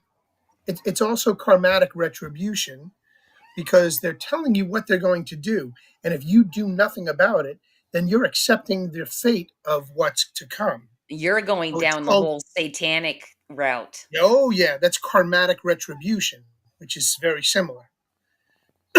So, Oh, I thought it was the same thing. predictive programming, Like karmatic the retribution, well, the yes. They go Satanists hand in have to hand. tell you what they're gonna do to avoid the karmatic retribution. Answer me this. Oh, I won't. I How might. can it be so coincidental that the town of Palestine, Ohio, had a movie made and they used all the extras, and it was about a train derailing and crashing and spilling chemicals all over the town? Do you remember And that then, movie name? It was called Palestine, Ohio, the movie. no, no, they used people from Palestine, Ohio as extras in the movie. They hired people in the town, and they made the movie 2 years earlier, and it was released. Actually, I think they made the movie 4 years earlier. Then it was released 2 years before the actual train derailment occurred. Yeah, see, I don't So remember that movie. I remember one. Was it? I can't remember. I just remember it was the guy from My Name Is Earl was the train conductor, and he was the reason why the train started to go off railing. But I don't remember the Well, train. that makes actually operating. sense. Yeah. Earl No, it was his driving the brother. train. Can't remember his name. But anyway, I do believe that, between it's one of the reasons why I'm very particular about the media that I take in. I'm very suspicious of music, especially. Very suspicious of music, especially. It's fucking especially I've with got a Kanye book. West, especially with what's going on with Kanye West and the Diddy parties. I'm like, man, I knew I was not a fan of rap. Just Dude, why should anybody be a fan of rap? It's so it feels low energy anytime I listen to it. If you listen to Beastie Boys, you're safe. Well, only if it's your ringtone for emergency calls. Well, Beastie Boys was a metal band before they became like Thank you, Yeah. thank you, thank you, thank You you. guys, I'm going to be right back. And it's funny because I'm not a huge fan of Razor Fist, but Razor Fist did make a point today where he's like, you look at all the metal bands of the years of yore, and they were putting on makeup and dressing their hair and dressing in tight clothes, but they were like some of the straightest dudes you ever met. And then you got all these chest thumping gangster wannabe rappers, and it turns out that they're all like filleting each other in these back parties. They're as And you're gay like, as a $3 bill. So I've got a book for you to check into. if you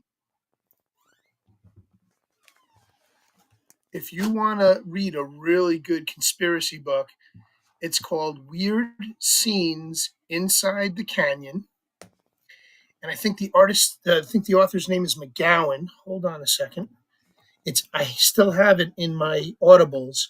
It's an amazing book, and it talks about the 60s music industry and how it correlates to government secret armies and all kinds of crazy stuff.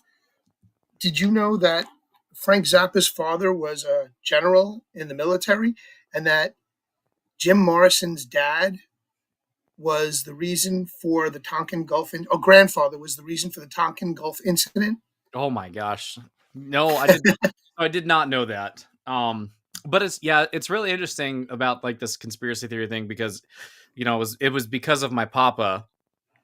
He had, and this might be something really cool for Flip City because it's comics, but he had these graphic novels that were That's the one. he had these graphic novels that were like old comics, so it was all conspiracy theories about conspiracy theories turned into comics, and That's cool. yeah, unheard of stuff. I'll have to ask him if he still got them. Weird Uh, scenes inside the canyon. Yeah, I wrote it down. And the author's name is David McGowan. But yeah, my papa used to listen to like he would listen to cassette tapes for like the longest time. He got into CDs, but he was also a big fan of AM radio. And I didn't dislike it, but I really started to really enjoy it kind of at the end of my middle school years and into my high school years. But I mean, like listening to like Coast to Coast and Coast Yeah, to yeah. Coast is brought up a lot on this show in yeah, Conspiracy Corner. there might be like a through line here. So it's like we're all meeting together. But yeah, I really enjoyed. I'm just really grateful that I grew up with him. I really do think that between him and my mom, I'm the man that I'm supposed to be today. Because And interestingly enough, I'm none of sorry, my friends from school. What's that? you were saying your poppy. Is that your grandfather? My papa. No, my papa is Oh, my your stepdad. papa, your dad. He's my Okay. stepdad, but he's the guy that chose to raise me. Bart Dinsman. He was a pirate in the Las Vegas Treasure Island pirate show. No way! That's so cool. He used to light himself on fire and dive off the crow's nest, and then eventually he was a pirate. And then when he was too old to sword fight on stage, he became the guy that did all the pyrotechnics and set other motherfuckers on fire. Oh, that's so cool. What a fun. I want to know more about your papa. Hello, Aaron Moriarty. Good to see you out there, brother. Hey, Aaron. Hi, Aaron. Yeah, so Aaron, you're awesome. Love you, brother. And Wands of Two says it's illegal to kill birds of prey. So that was from 7 minutes ago, I guess, when we were talking about hanging the bird up from its beak yeah, or from its claws. yeah, it's illegal to kill birds of prey if they catch you. Yeah, I mean, But And then you all need to read the book Ill Wind. So yes, Ill Wind, Magic Wands of Two. Put that so out there. I'll have to Magic look Wands that of up. Two is Mrs. Parlor, and the reason why she calls herself Magic Wands of Two is because she's an avid knitter and she knits all day, Knit every one, day. pearl two. Yeah, and so she's sitting there with her magic wands and she's constantly counting to herself, but it sounds like she's muttering. And I'll look back and she's got a scarf. And so that's why she calls herself Magic Wands of Two. it's cute. Very cool. Adorable. We already Very we cool. already spoke on Patty and Patty's wife, and she's freaking adorable. You guys, if you want to meet Patty and Patty's wife, make sure to subscribe to their Rumble channel. I say their Rumble channel because I only have seen you two together anytime I've gone over there, and I Yeah. am going to drop your Rumble Like I said, in she the is chat. my executive producer. She executively There you produces my go. babies, and she executively produces my show. But and in other words, she tells me when I've been going on for a little too long and I need to cut it out. And Um, she's and uh, case in point, she's not here tonight, and you just keep blathering. yeah, I have that way about me. Yeah. So Carrie asked the question. Oh wait, let's see. Carrie says, "Are you ready to accept?" You spelled that wrong. It's ACCEPT. I show up to this live for you craziness now. Okay, you guys, Carrie is in England. And so, yes, in my mind, Carrie and heart all night long, I've been like, Carrie, fucking like, you're showing up to Creative Chaos tonight. Like, are you like insomniac or what? So, She's you. an insomniac. Mhm. She's an insomniac. That was the word I was searching for. I wanted to say thank you to Vulcan for sharing my Twitter as well. I also paint Space Marines because I noticed that he's got a Space Marine as his profile picture, and so this is one of my custom Space Marines. Actually, Patty, I wouldn't mind if we do, because I've been so impressed with the stuff that you're posting over on X with your miniature painting. I haven't seen anybody do. It's not like I look for it or anything, but like you literally are the best miniature painter that I've ever seen. Like it's freaking amazing. Like cuz I know they're tiny and I'm like this guy has a steady ass hand. Like how does he do that? I've seen a lot of slop out there. But like like you're a miniature painting you guys if you want to see it follow that link to Patty's X to check them out because I think we're officially out of conspiracy corner right now. And if you just want to show off a few, please do. I'm going to Yeah. spotlight you right now because So they I've are been amazing. talking about this game called Monster Apocalypse, which is a kaiju battle game. And so these are some kaiju that I've painted up over the years. So this is Galaximus. It's a game made by Privateer Press. They are actually selling these minis as STLs that you can 3D print now. And I am doing a giveaway on my channel for the people that subscribe to my locals account. So you subscribe to my locals account. It's as little as $2 a month. You get my games and my Dungeons and Dragons adventure modules as a part of your subscription. But every once in a while, I'm lucky enough where I can actually do a giveaway, and I will be doing a giveaway for an a fresh 3D print of Defender X, which is this mecha. So if you're into Godzilla, if you're into Pacific Rim, this game is definitely for you. Oh yes, so this is actually the exact mini that I'll be giving away to one lucky parlor peep. But yeah, every once in a while I get a You little don't. bored with it.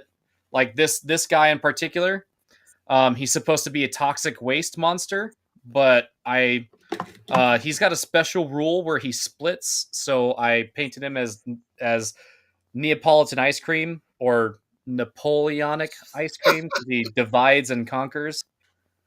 And then That's funny. I've got like all of his little dudes are like just little ice cream guys here. So I painted this guy as like triple chocolate So fudge. tiny. Yeah. So tiny. Oh my god. So, Patty, Yeah, I no, have to ask very you: very impressive. But yeah, go ahead, Bruce. do you know who Gigantor is? I don't know who Gigantor is. Are you talking about like an account on Twitter or a monster? A late 50s, early 60s robot that came out. Kind of look up Gigantor, Gigantor. Oh yeah, okay. Gigantor.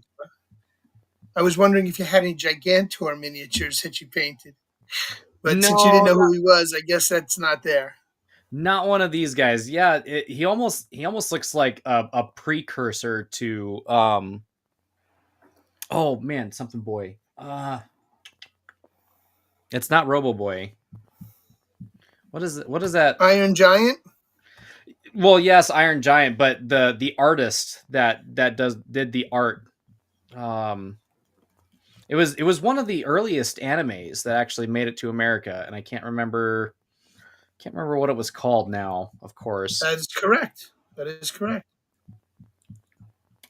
But yeah, this guy definitely looks like Iron Giant, and I could see the resemblance now. But I'm looking at this picture of this boy wearing like this plaid jacket, Astro Boy. It almost looks like the same artist as Astro Boy. Hey, Patty, I just gotta I point wouldn't out be that surprised if they are. your own special waifu says you need to show them my Harlequins and three-headed tiger. So her Harlequins aren't finished painted, and so that's for all the 40K nerds. Harlequins are space elves, and they dress up like cosmic jesters. But this one right here is a Mrs. Parlor special, and it is a 3-headed saber-toothed tiger. Oh Oh, yeah! that's cool. Wow. That's a nice. So, if you guys like miniature painting, make sure that you do follow, because Mrs. Parlor will be painting this guy right here soon. So I've got to clean this guy up. He's been sitting on the shelf waiting to be painted for a long time, but it's a giant eagle. So do you use airbrush as I- well as paintbrush? Or do I you bet that's only gonna use look paintbrush? fantastic. I use all paintbrush. This was one of the first miniatures I painted on my Rumble All channel. paintbrush. And so this is the Mountain King. I'm particularly proud of this guy because I did the detailing on his veins, and he's got all of these little dudes that ride on top of him. I still have to finish his base. I'm terrible at finishing bases, but yeah, it's a He fun looks time. like a mutated version of Doomsday from Superman. Yeah, a little bit. So in ratio to what like a normal man would stand to that guy, that guy is supposed to be like 50 feet tall, I believe, in Okay, comparison to a standard human. gotcha. Very cool. You got some great stuff, Patty. I love it. It's And yeah, awesome. to answer Vulcan's question, it was my own chapter. It was like an offshoot of the Space Wolves. So a friend of mine, Jason Landtrip of Dionysium Photo, gave me a bunch of old Space Wolves parts, and I made a kill team using some Space Wolves parts and some new Space Marine kits. Yeah, Patty, you're Well, just getting all kinds of love in the chat, by the way. Like, Thanks. yeah, I'm they're I'm gonna great, have and to find a. obviously Mrs. Parlor's very good at it as well. Oh yeah, and then as far as like the thumbnail, the thumbnail that you used today, I was pretty proud that you used Sister Brenna. So Sister Brenna is the woman in profile wearing the knight armor. That was one of my more recent pieces I did for a commission for a fellow that goes by Diversity in Dragons.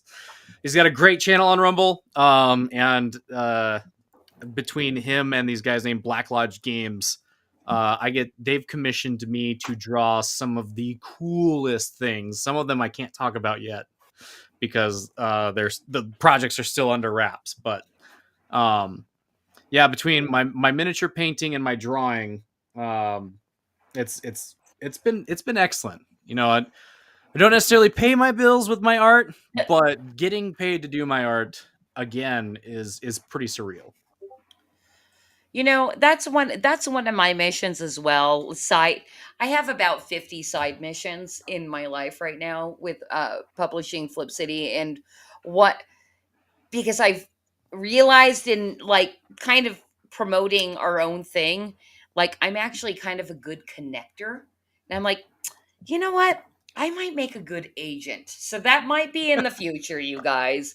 And because I've had so many wonderful, awesome people that get shit done and work and work and work and grind. And I'm like, there would be nothing prouder that I could do than connecting you with people that actually have fucking money. I just need to find the people that have fucking money. Right? Yeah. As soon as I get it, it's gone in the wind. Yeah, right. It's called a logistics expert, Christy, and you are a logistics expert. You're pretty good at it too, Bruce.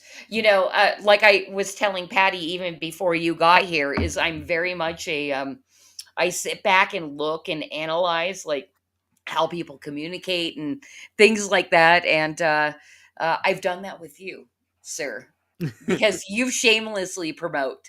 And I'm like, I gotta be more like my co-host.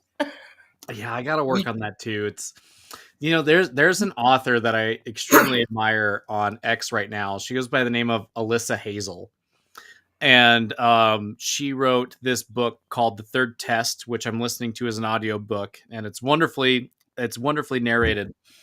But I mean, she has mastered the art of self shilling.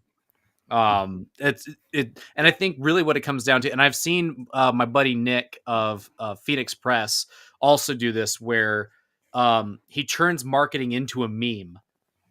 And I think that's what I need to do. And it's also funny because I've also drawn memes for my friends. Like I've memeified my friends, and those posts do really well. Then I'm like, oh yeah, and check out my game Mutants. It's free, or pay what you want over on Drive Through RPG. And then I get nowhere. Well, I mean, and that's the thing too. Like, I've learned a lot is like, don't take the lack of response as like anything personal. That Yeah. is a learning curve and a half, especially in the screaming digital world of ones and zeros. Like, I'll be honest with you. I have fun doing it. It's like I troll other shows promoting Three Beermen sometimes. Like I'll just go into the shows and I'll start chatting with everybody. And then before I do it, yeah, see, we literally have a whole form of promotion called bruising it. And yeah. it was Methods, one of our fellow podcasters, actually one of the founding podcasters of Pill.net, uh, coined the phrase "bruising it" because I always would call in or chat in the show about our show and promote our show, and I was always bruising it, and so that term stuck. And yeah, so if you can learn how to bruise it, you got it made. I need to study Just this. troll I the need to audiences in the chats. Yeah, Study I need to bruising it. climb to the top of this mountain and seek the sage-like advice, and here I am. Well, that is a funny thing because I recently like popped on to kind of an open invitation to a live draw stream, and I was speaking with the live draw streamer guy, an artist. He does commissions. He's got his own thing, and he's a cool, great guy. Tank Ferret, you guys. I love Tank Ferret. He's great. But since then, I've heard him because we were talking about marketing, right? That is something that is kind of sorely missing in the independent space as a conversation topic is marketing. And I think it is because a lot of people, I think, I actually think a lot of artists are, number one, humble, like this, like they're humble, they know what they have, but like you also struggle with like imposter syndrome, Yeah. you know so it's such a weird space to deal with, and that is why agents make the big bucks. And so I'm here for you guys. Like, I'll fucking talk your shit up, like, wow, look at this talent. And that's the thing, they'll love me for it. Right. No, and I think that's awesome. Because one of the things about, I think, imposter syndrome runs deep in the indie creator sphere, because you always get told it's like, oh, you gotta pitch these ideas to a publisher, and there's a lot of publishers out there. There's a feller named John Douglas and my friend Guardbro, who they talk about reaching out to publishers, and publishers just like automatically blacklist you. Like they have AI things that read through your manuscripts, and they said, nope, we're not publishing that, or, oh, we don't like your name, we're not publishing that. And then there's times where the dudes will like create female pen names, and like these publishers are like, yeah, we can publish that. It's like, it's the same manuscript with a different author's name attached to it. Yep. But then in the indie sphere, the ability to publish whatever you want whenever you want, between print on demand services, or in the case of like Fund My Comic, or for Kickstarter, some people can find themselves looking at a Kickstarter where they were like, yeah, I just need $500 to pay for some art, and then their Kickstarter does like 10 grand, and they're like, I just needed $500. Now I've got 10 grand and I don't know what I'm supposed to do.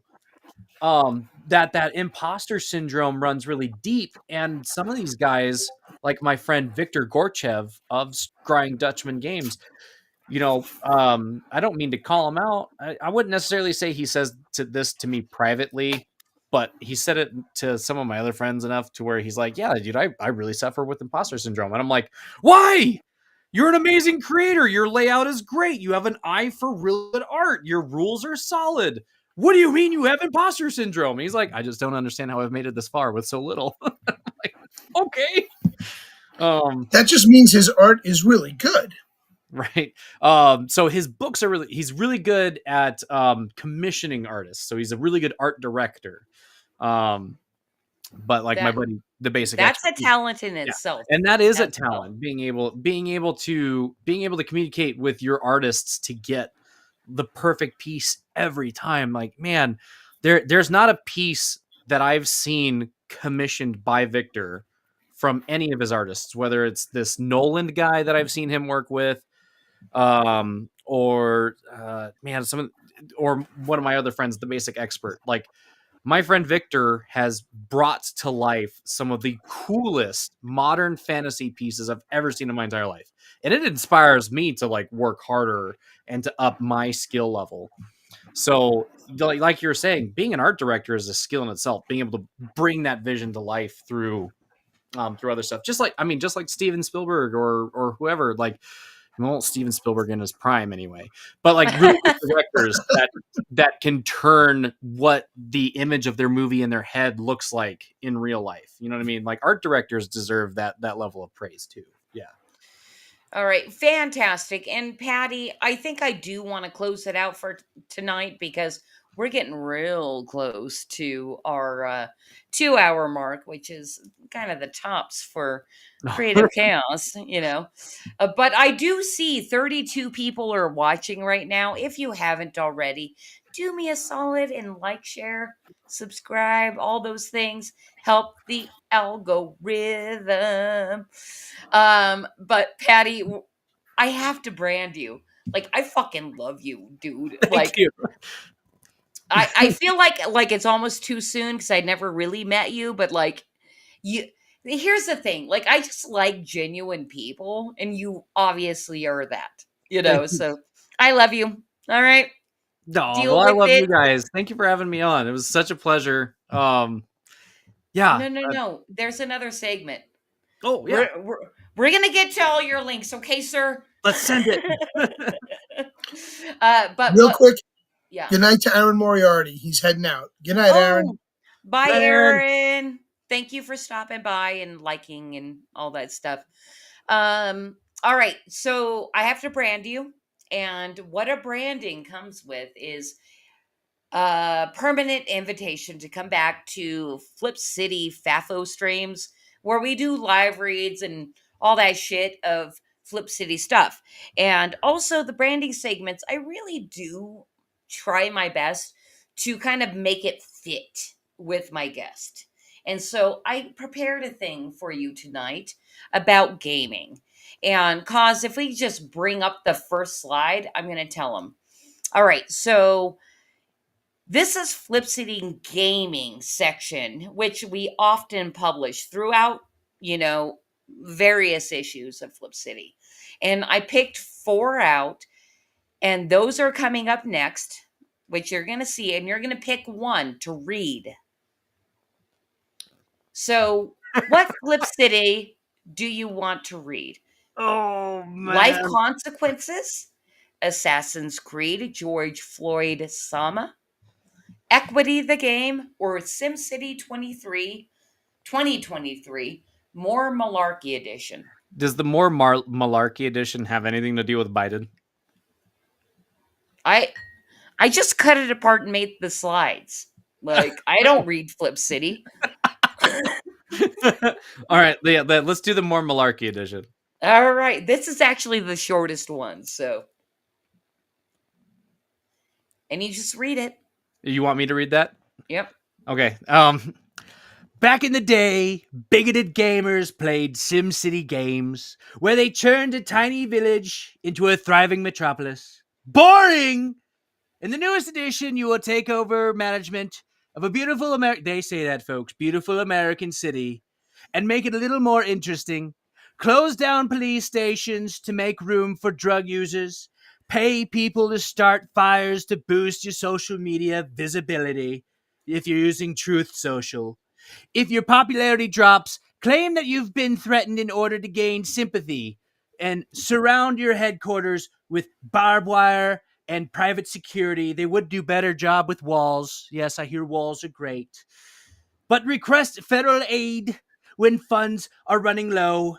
Set up press events and then mock your own constituents. And be sure you fortify the upcoming elections first. Rating 2 stars.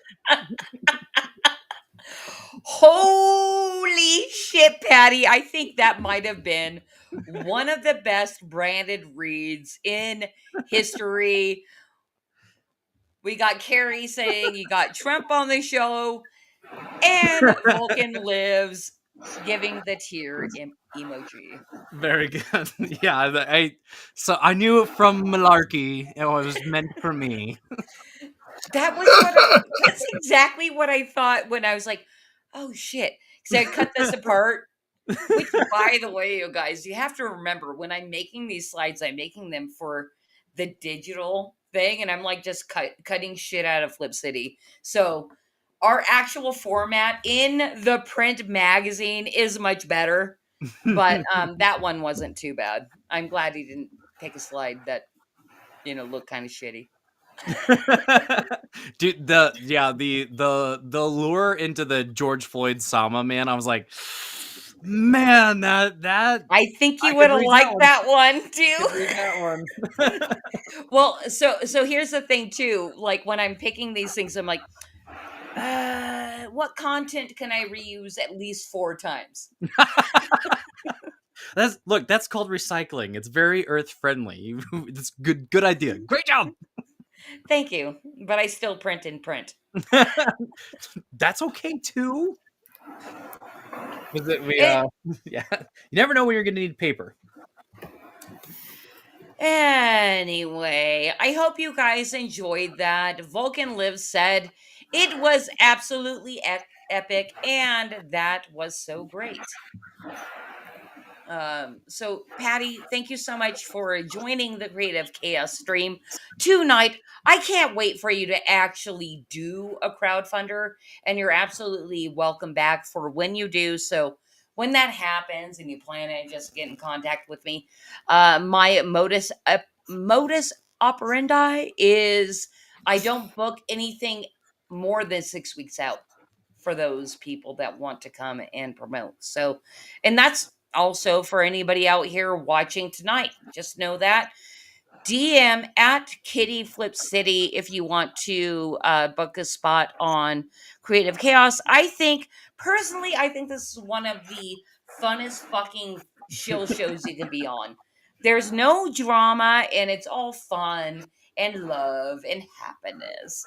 Yeah, And that was I good. love you, Bruce Wayne, so much for being here, even if it's late. Like way Thank you. too often. I'm sorry. I, nothing. Nothing. Was that a jab? Was that a Ignore jab? me. Of course it was. I have Come to on, do I'm on vacation. I'm down in Florida. Give me a No, break. I get it actually. Anyway, Patty, on that note, where can everybody what do you want people to do with you, Yeah. sir? Check out the Rumble channel. I'm gonna be live on there in about a half hour. Yeah, about a half hour. So I'm gonna go and I don't know, grab something to eat and make sure that my OBS isn't borked. But you can follow me at rumble.com/c/Patty's Parlor, all one word. That'll be great for me. Of course, you can find me at Patio Cakes over on Twitter. And if you want some sweet merch, I've got some cool stuff over on my Fourth Wall shop. I have a t-shirt called The Game Like You've Got a Pair. And so if you're familiar with Dungeons and Dragons, there's rolling with advantage. So you roll 2d20s. And the shirt is obviously set up so that way the left die hangs lower than the right. It's a very fun shirt. Like my tits. Yeah, I also Sorry, have a go shirt on. called the Paladon, where I took the assassination attempt and drew Mr. Trump in paladin armor with a glorious sword with a bald eagle as the hilt and a star on his chest. So you can pick up that t-shirt there as well. Of course, that helps me out. And then if you want to pick up my games, if you click over to my Rumble channel, I've got a couple of places where you can pick those up over at giantslayergames.com or DriveThruRPG. And I will also be uploading those zines. One of the cool things about my games is I make them so that way you can print them from home. The evidence is this one in my hands. I've printed from home. So when you buy my game, I give you the right to print as many copies as you want. So that way, if you've got Cheeto finger gamers that go to your table, you can print them out their own copy. And you don't have to touch their disgusting oily cheese fingers. I don't like that.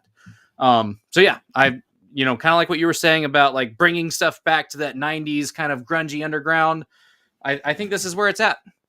You don't have to pay some Chinese company to print it and then ship it to you. You can print it from home or at your local library.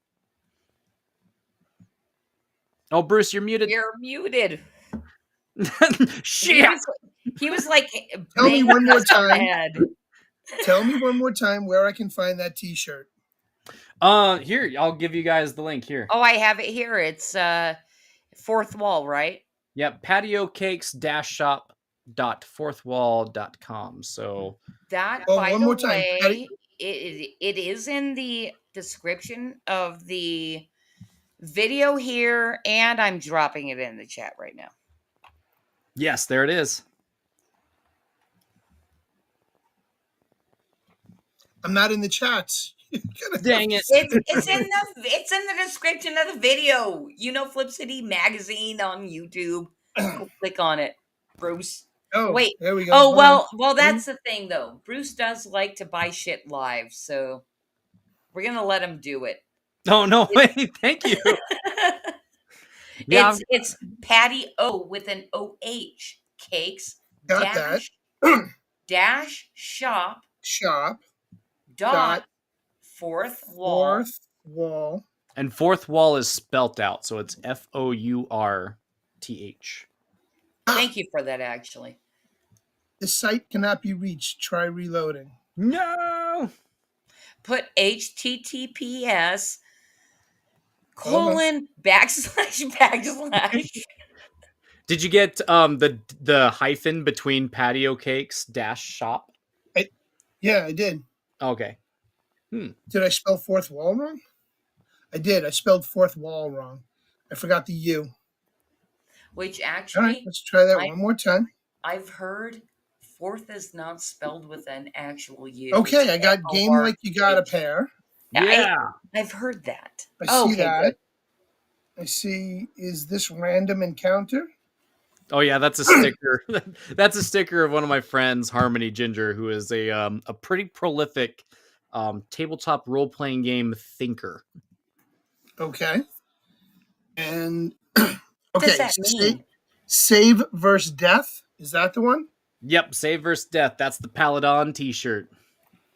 And you can get it in green, red, of course, red. You have to get it in red. It's Right. Trump. It's Trump. Actually, Kitty and I filmed a really good ad for that, like a really good ad for that T-shirt when we did it. So we were. It was. Do you guys remember the Lily Phillips and her 100 suitors? No. So she was the internet adult film lady who said that she was going to take on the challenge of having coitus with 100 men in a day. And so when I finally finished the design and I uploaded the T-shirt for people to buy, my wife and I filmed a skit that made fun of her viral video talking about it. And instead of it being and instead of it having 100 intimate partners, I was talking about being a dungeon master for 100 players at a time. And it was a really big hit. People loved the skit. And then we did another one where we made fun of the morning routine guy. I actually, after seeing your morning routine guy, I had to look it up. I hadn't Oh yeah. that hadn't crossed my path. I'm like, what's Patty doing here? He's obviously satirizing something. And I'm like, morning routine guy. And then I saw it, I was like, that was good. Thank you.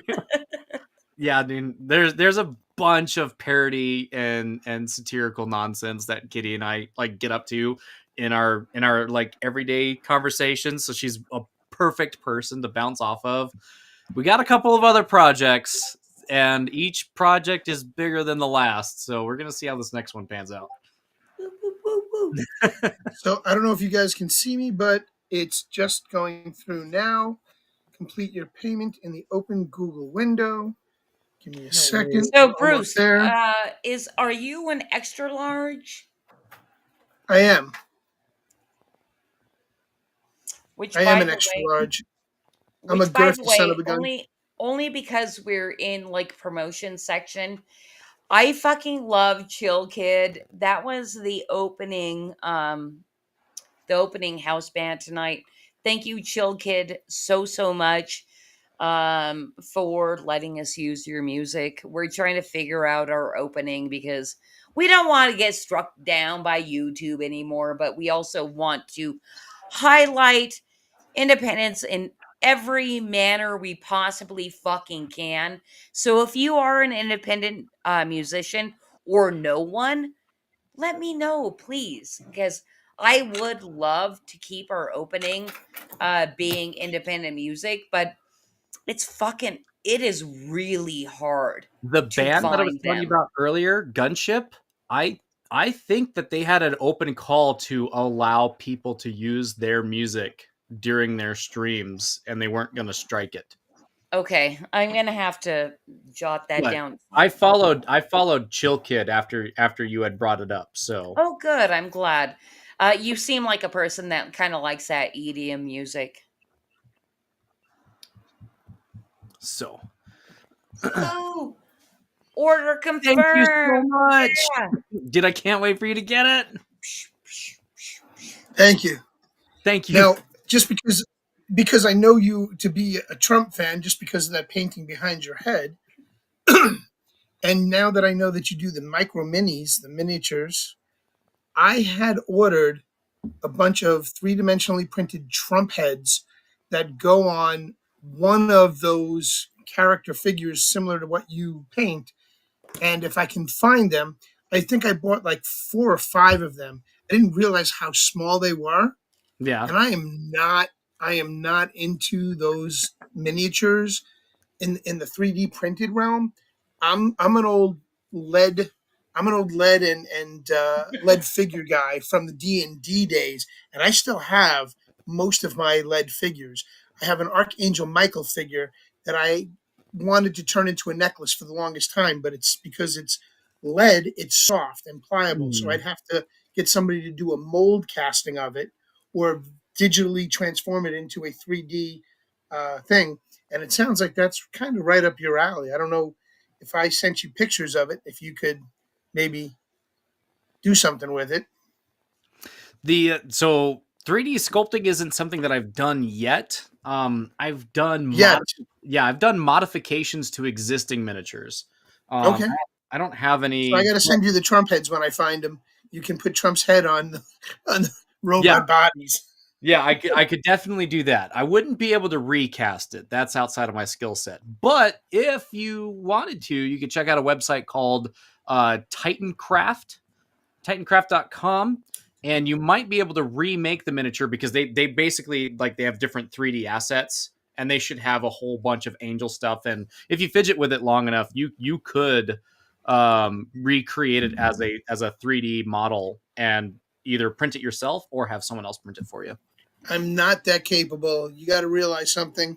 I rely on her producer, who's one of my friends, who also is our producer on Three Beermen. Yeah, Cosmic Grandpa is the tech specialist. I'm the analog man in this digital world. I'm still trying to figure stupid shit out. dude, me Okay. too. It's got a long way to go.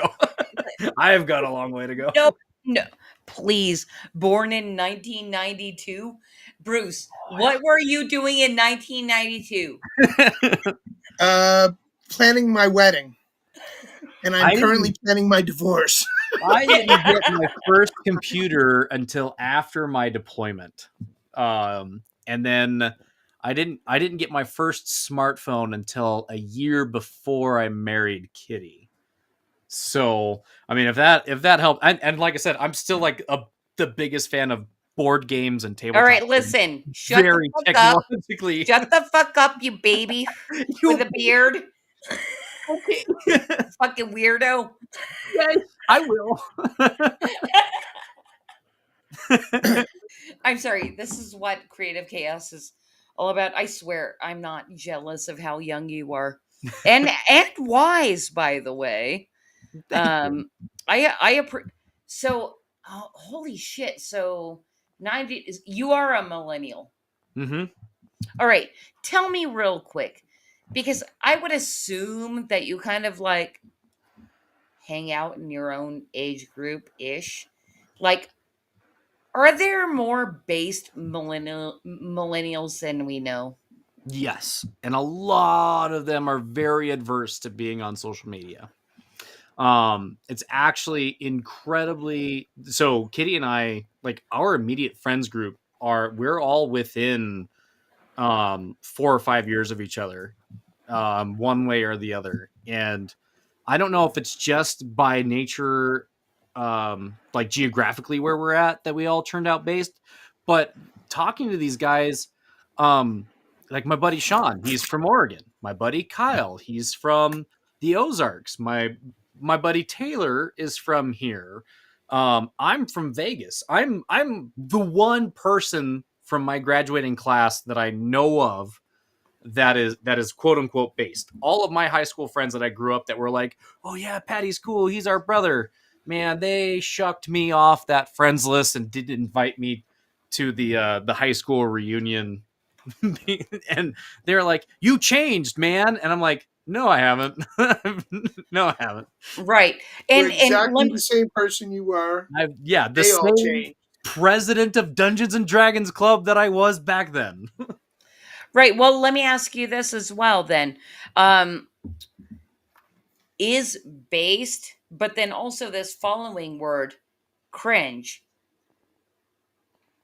Cringe.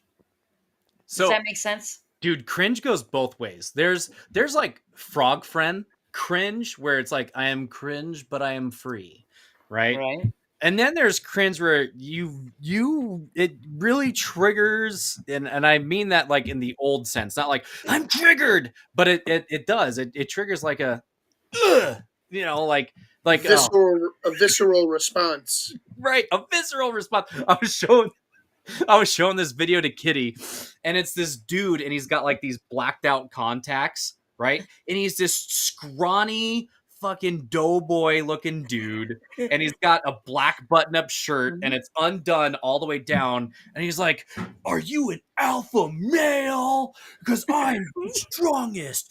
Come here!" And he's like doing like the Pixar like cartoon DreamWorks bounce with every movement, and like that's cringe to the point of like you make me want to throw up on my mouth. But then there's cringe where it's like I wake up and I say GM to my bros because that's what bros do. Or or like, dude, check out my Space Marine chapter. My Space Marine chapter I made up on my own. And then that can be kind of cringe sometimes. Right. Like wife But you embrace it. yeah, people think being a wife guy is cringe. Like I fucking love my wife. She's my most favorite person on the planet. And people are like, My "Ugh, husband tells Patty." me that. Yeah. He loves me. So it's insane what those words can do, right? But yeah, some people find that cringe. But being a wife guy is based in cringe. Being like cartoon bouncy dude on TikTok is not good. It's like light side cringe and dark side cringe. Interesting. Dude, we can go on forever and forever, but I am trying to close out the show. Yeah, here I go. So, you guys, we've heard from Patty where to find him, and the links are dropped, and they are also in the description. Bruce, I gotta tell you, and I've said it multiple times, but it never stops being true. You and Cause have basically come as a team to me to help me make this show, and you guys have been like, you guys have not fucking failed, and I love you both. And you guys have your own shit going on as well. So why don't you tell us about that? So yeah, outside of Thursday nights here on Creative Chaos, you can find Cosmic Grandpa and I on 3beermen.tv, which is our website. 3, the number 3, make sure that's the number, men, beer, BEER, men, MEN, all one word, .tv, lowercase, uppercase, it doesn't matter. Just make sure it's all no spaces. 3beermen.tv, and you can catch us here on the Madness Comic Network, on Rumble, D Live, YouTube with Madness, Odyssey, but of course, our favorite of all times is nothing but pilled. Pill.net.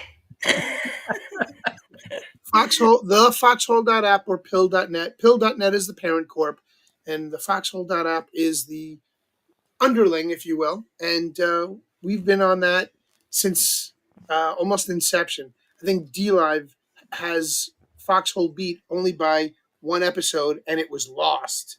So, You anyway, know, one thing, and I just literally realized it this second, and we've been streaming together for over a year. I never put your website in the description, and that's being fixed next week.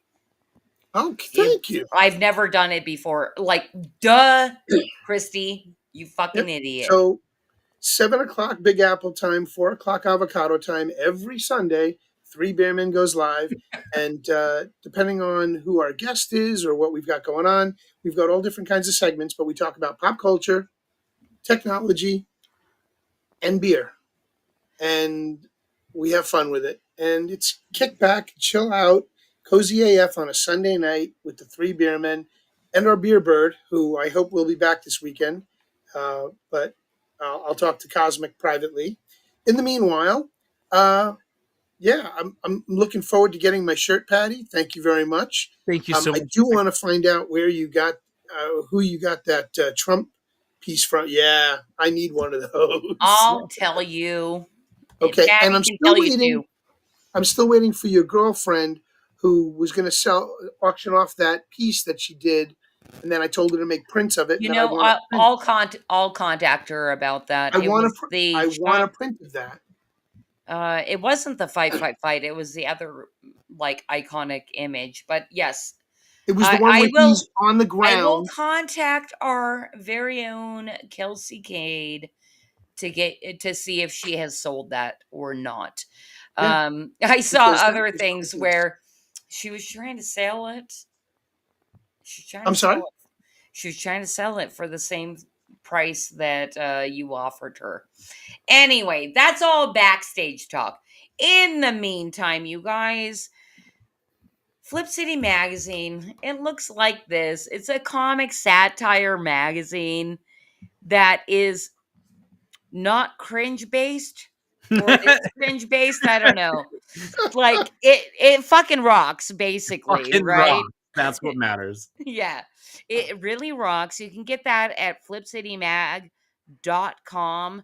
At least go browse our site and see if you like what we have to offer. In fact, you can read a full free magazine right there on our site, because we do put our money where our mouth is, and we don't have a lot of money, and with mouths I don't know how that It's correlates, but it's a it's lot cracked and Mad Magazine on steroids with a conservative bend, and I love it. ish, you know. it I I have a thing with the term conservative, but Yeah, whatever. dude, me too. But maybe we need to Okay, talk about that on another show. I so think we free media. It's a should. free media platform. How's that? We're a Yes. free speech Free absolutist. speech. We're a free speech absolutist comic satire magazine, and y'all know what culture is like. Go check it But out at flipcitymag.com.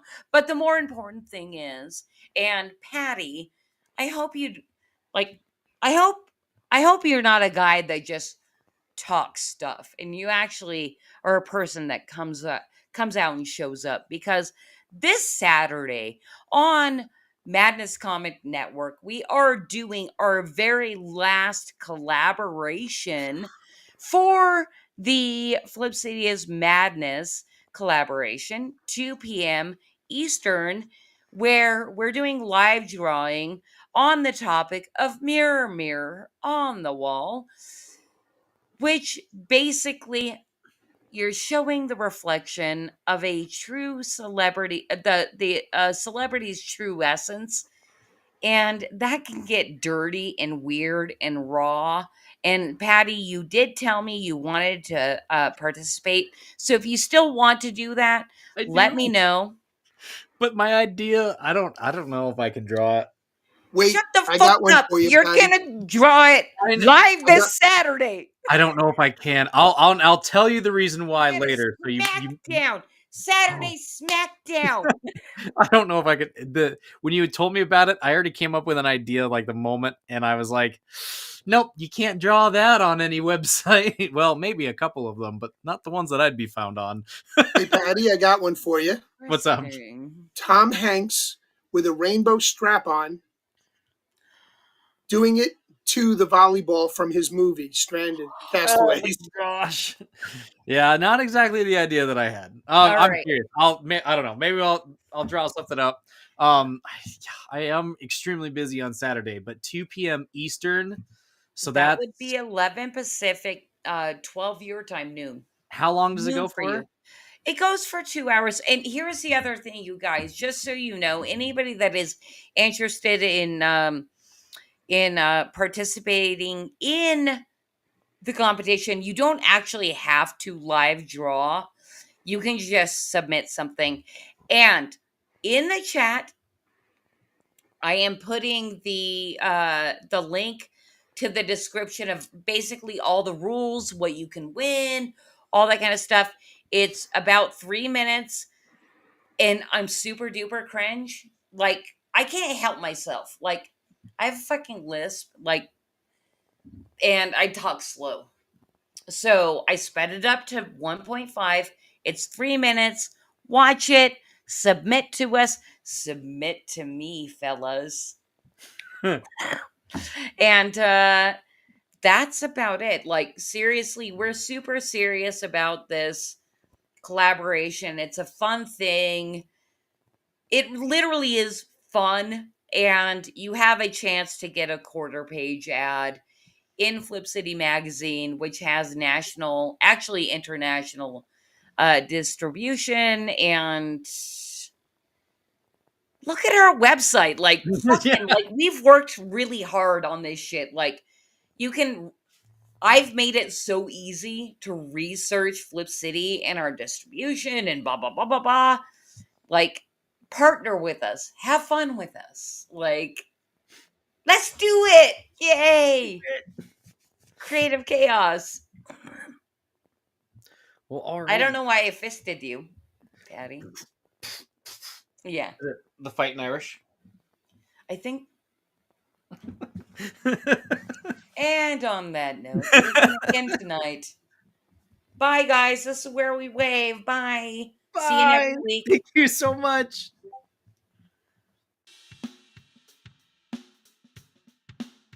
Okay, class.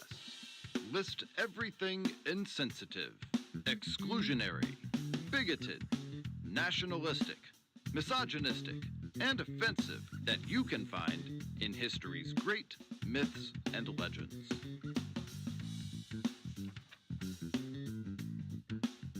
Extra points for suffering panic attacks or emotional outbursts.